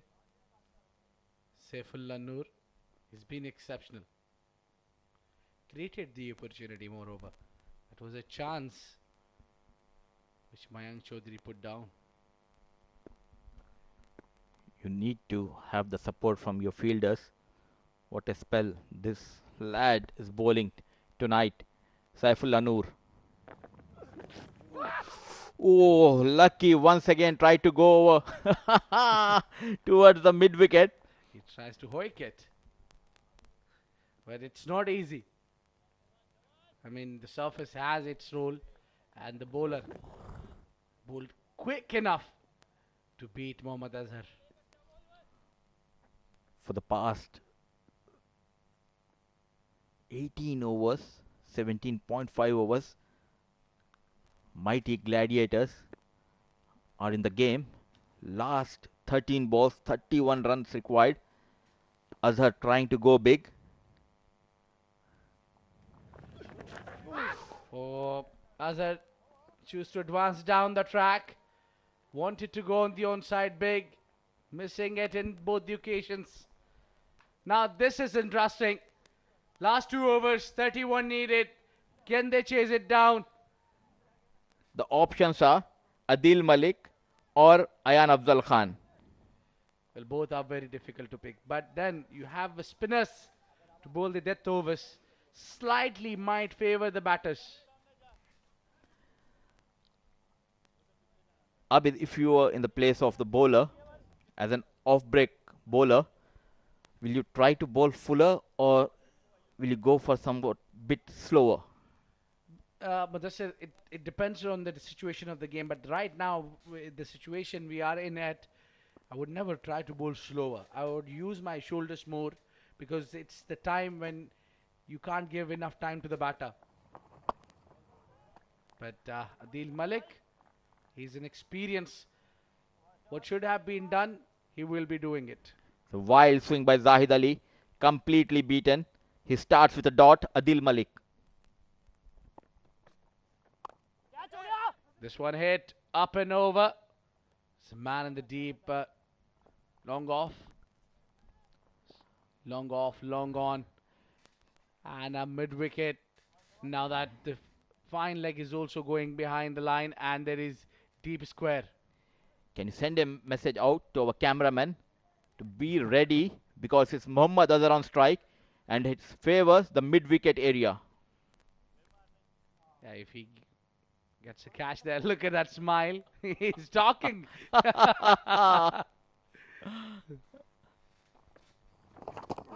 Again he targets. No, you can't be asking for a leg before for that.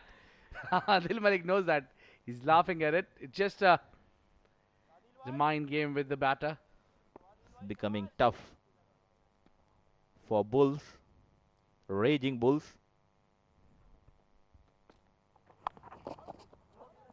Not timed it. And it's Adil Malik who saw the batsman is coming down the track against him. Maybe that's the reason he bowled slightly quicker. This is where the experience comes into play.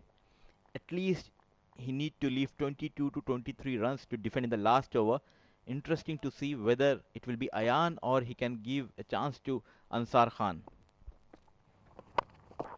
A big hit again. Short, fine leg. Third man comes into play. That's Lakshman Manjrekar. Takes the easy catch. He's the rescue ranger for Deccan Gladiators. Captain Adil Malik. This time trying to go big. Got the top edge and straight into the hands of short third man Lakshman Manjrekar. That's the end of Zahid Ali. They're almost in the control.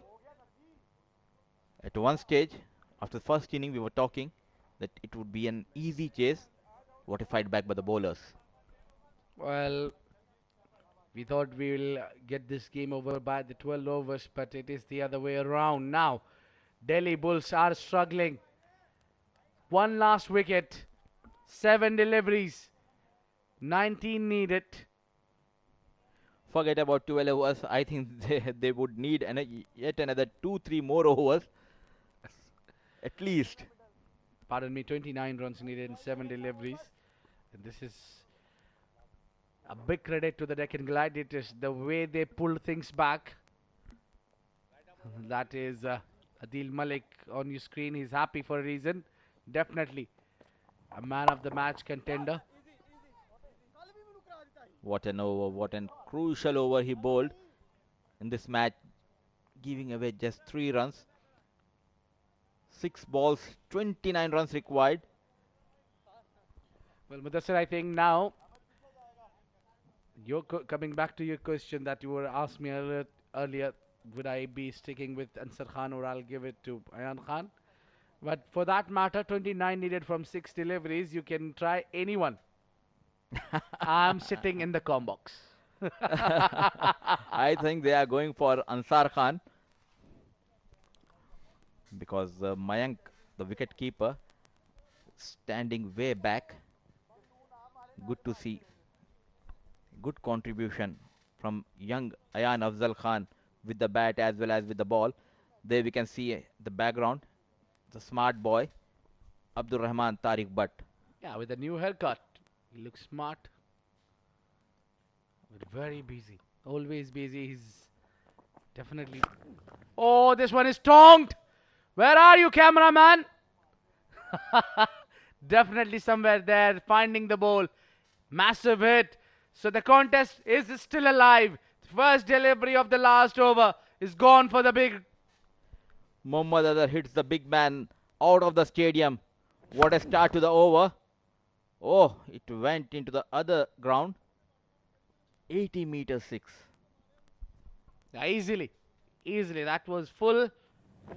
And that was easy picking for the batsman. And it came right into the meat of the bat.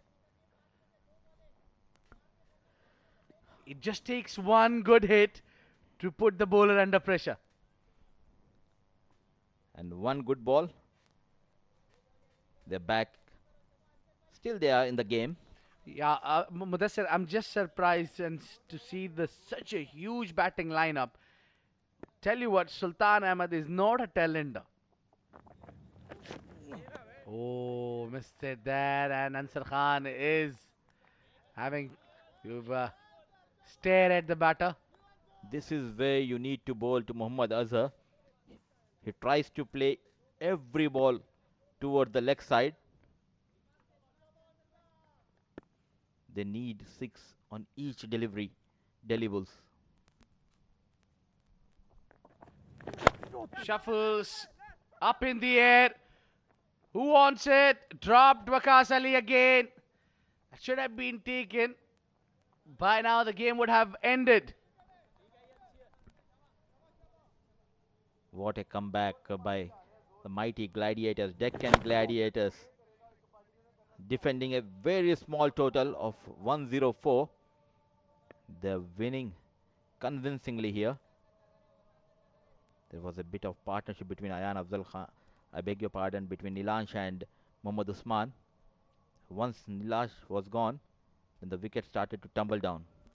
Yeah, a lot of similarities between Ayan and Nilansh. This meantime, picked up in the air, has hit clear the fence for a 6. We'll wait for the umpire's decision to that. That's given 4. So, 4 more runs, but the game is slept out of the hand from Delhi Bulls. With full credit goes to the two young left-arm spinners. They started off well for Deccan Gladiators. Ahmad Shafiq and Ayan Afzal Khan picking up the wickets in power play and putting pressure straight on Delhi Bulls batsmen. What a belief on himself by Adil Malik. What a belief in self. Abdur Rahman back in the ground. Oh, that must have hurt. Yeah, lovely enthusiasm in the field between bat and ball. Last delivery, and Sultan Ahmed will face it, and pretty much the game is for Deccan Gladiators to win this. At last, after a couple of matches, good to see Ansar Khan smiling. That's $1 million smile on your screen. Was not happy in the last game. That will conclude the 20 over. Only 89 runs. What could Delhi Bulls manage to score? And convincingly winning this game is Deccan Gladiators. They'll be glad to win this game. Out of nowhere, they have pulled this victory. Deccan Gladiators winning by 14 runs. And they made into the semi-final after struggling for past couple of matches. What a brilliant bowling performance by Ansar Khan. In the last over, it was Danish Qureshi and Saifullah Noor, the speedster of this team, kept the batsmen under pressure. Young Ayan Afzal Khan, what a game this lad had with the bat and ball. And experienced Adil Malik leading the team from the front. Yeah, clearly for me, he's the man of the match. He's the man who's done the wonders with the bat. He scored 42 runs, picked up 3 wickets with the ball. Ideal man of the match contender. This is how the batting card looks like. Abdul Shakur scoring just 6 of 6. Syed Haider disappointing yet again. He's been given the opportunity to open the innings. Zawar Farid not impressive again. He's come at number 3. His number has been changed today, given to Haider. And Mohammad Usman batted well for 22. And only 2 batters reaching into double figures. From the top, it was Mohammad Usman. And from the bottom, it is Mohammad Azhar. And there was not impressive batting from the rest middle order. That's what let them down. This is what Deccan Gladiators bowling card looks like. Adil Malik, top wicket taker. In his 4 overs, 16 runs with economy of 4. Saifullah Noor, 2 wickets, economy of 4 in 4 overs. Danish Qureshi bowled 4 overs, didn't had a wicket, but what a spell this was from Danish Qureshi. Great bowling. Ayan could not complete his quota, bowled 3 overs, picked up 2 wickets with economy of 4.7. And Ahmad Shafiq, 2 wickets to his name in his 4 overs, and that was brilliant batting. Let's quickly have a look at the highlights. And today, early in the day, when there was a chance, look at that. It was long way in the air and a good catch in the deep. There was few hits from Mohammad Usman. This was trapped right in front, and this was the turning point of the game. And then there was wickets all the way. The captain was deceived by Saifullah Noor, and again that was a wicket trapped right in front when Mohammad Azhar then tried to provide some runs. That was big hit. Huge hit from Mohammad Azhar, and Zahid Ali could not impress much. Lead partnership, they were not getting there. It was Mohammad Azhar was hitting the ball hard at the end, but not just enough. Let's quickly go on the boundary line where we'll have a toss for the next game which is lined up. It's to you, Faizan. All right, welcome to the toss of match number 15. This is going to be the last match of the league game here, and it's going to be between Bangla Tigers and Ajman Heroes. Bangla Tigers are the home team today. So here, right next to me, Mr. Babar is going to toss up the coin for his team. Tails is the call. It is tail.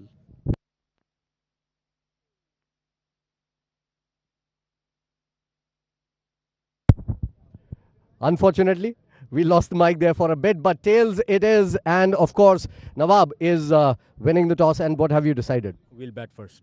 You're going to bat first. What do you think, looking at the first game here? What kind of total is going to be a good total?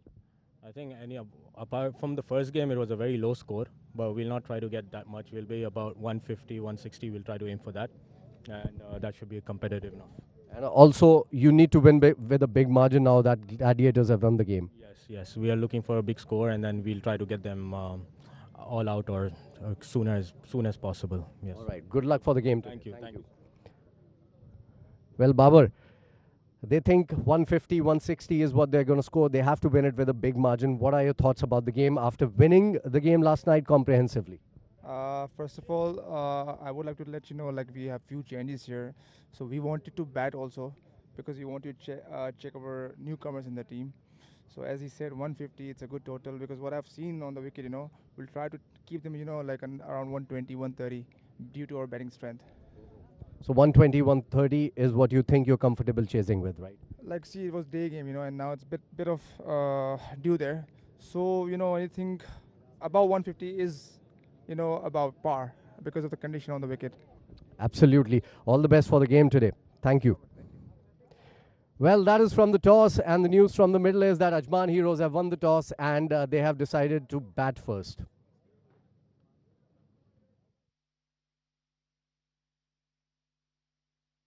Well, there you are. Thank you very much, Faizan. And that is the match summary. What a game we have just witnessed. This is excellent performance with the ball for the team. Deccan Gladiators winning this game by 14 runs. Mohammad Azhar, top scorer for Delhi Bulls, and top scorer for Deccan Gladiators was Adil Malik. And top wicket taker as well goes to Adil Malik. What a performance. What a man. Super talented. Clearly a contender for a man of the match. So Delhi Bulls just could not chase down the score of 103 runs for the team who was just flying on the standings. So news from the middle there was, and you witnessed the toss earlier.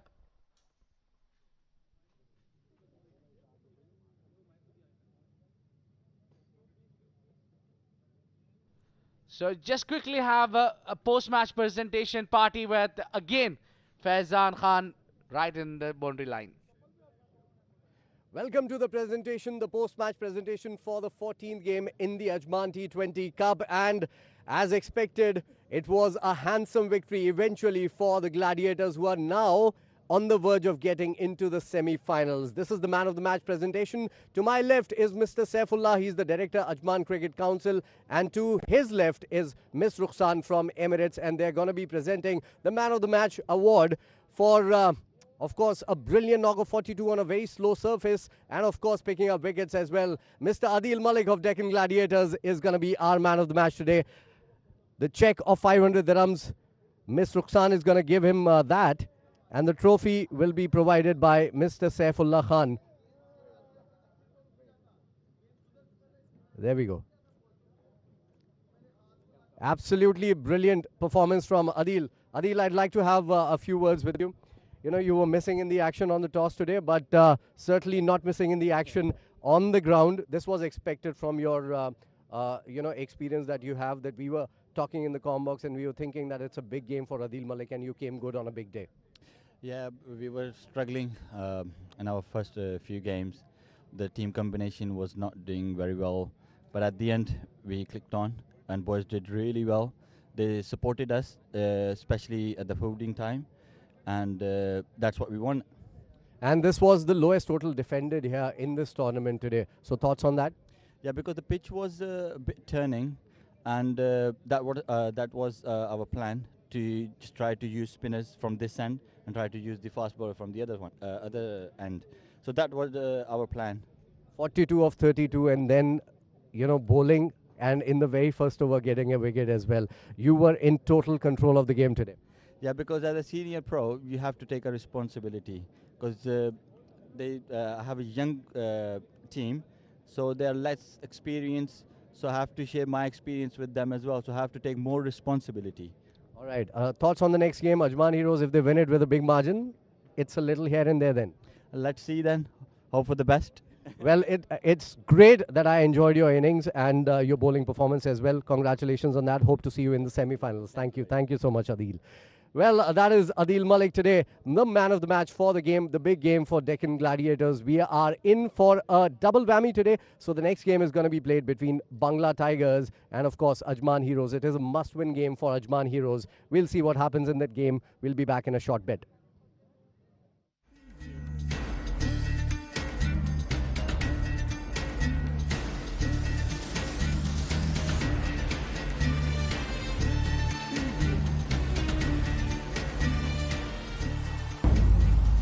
AVR Pay News, Ajman T20 Cup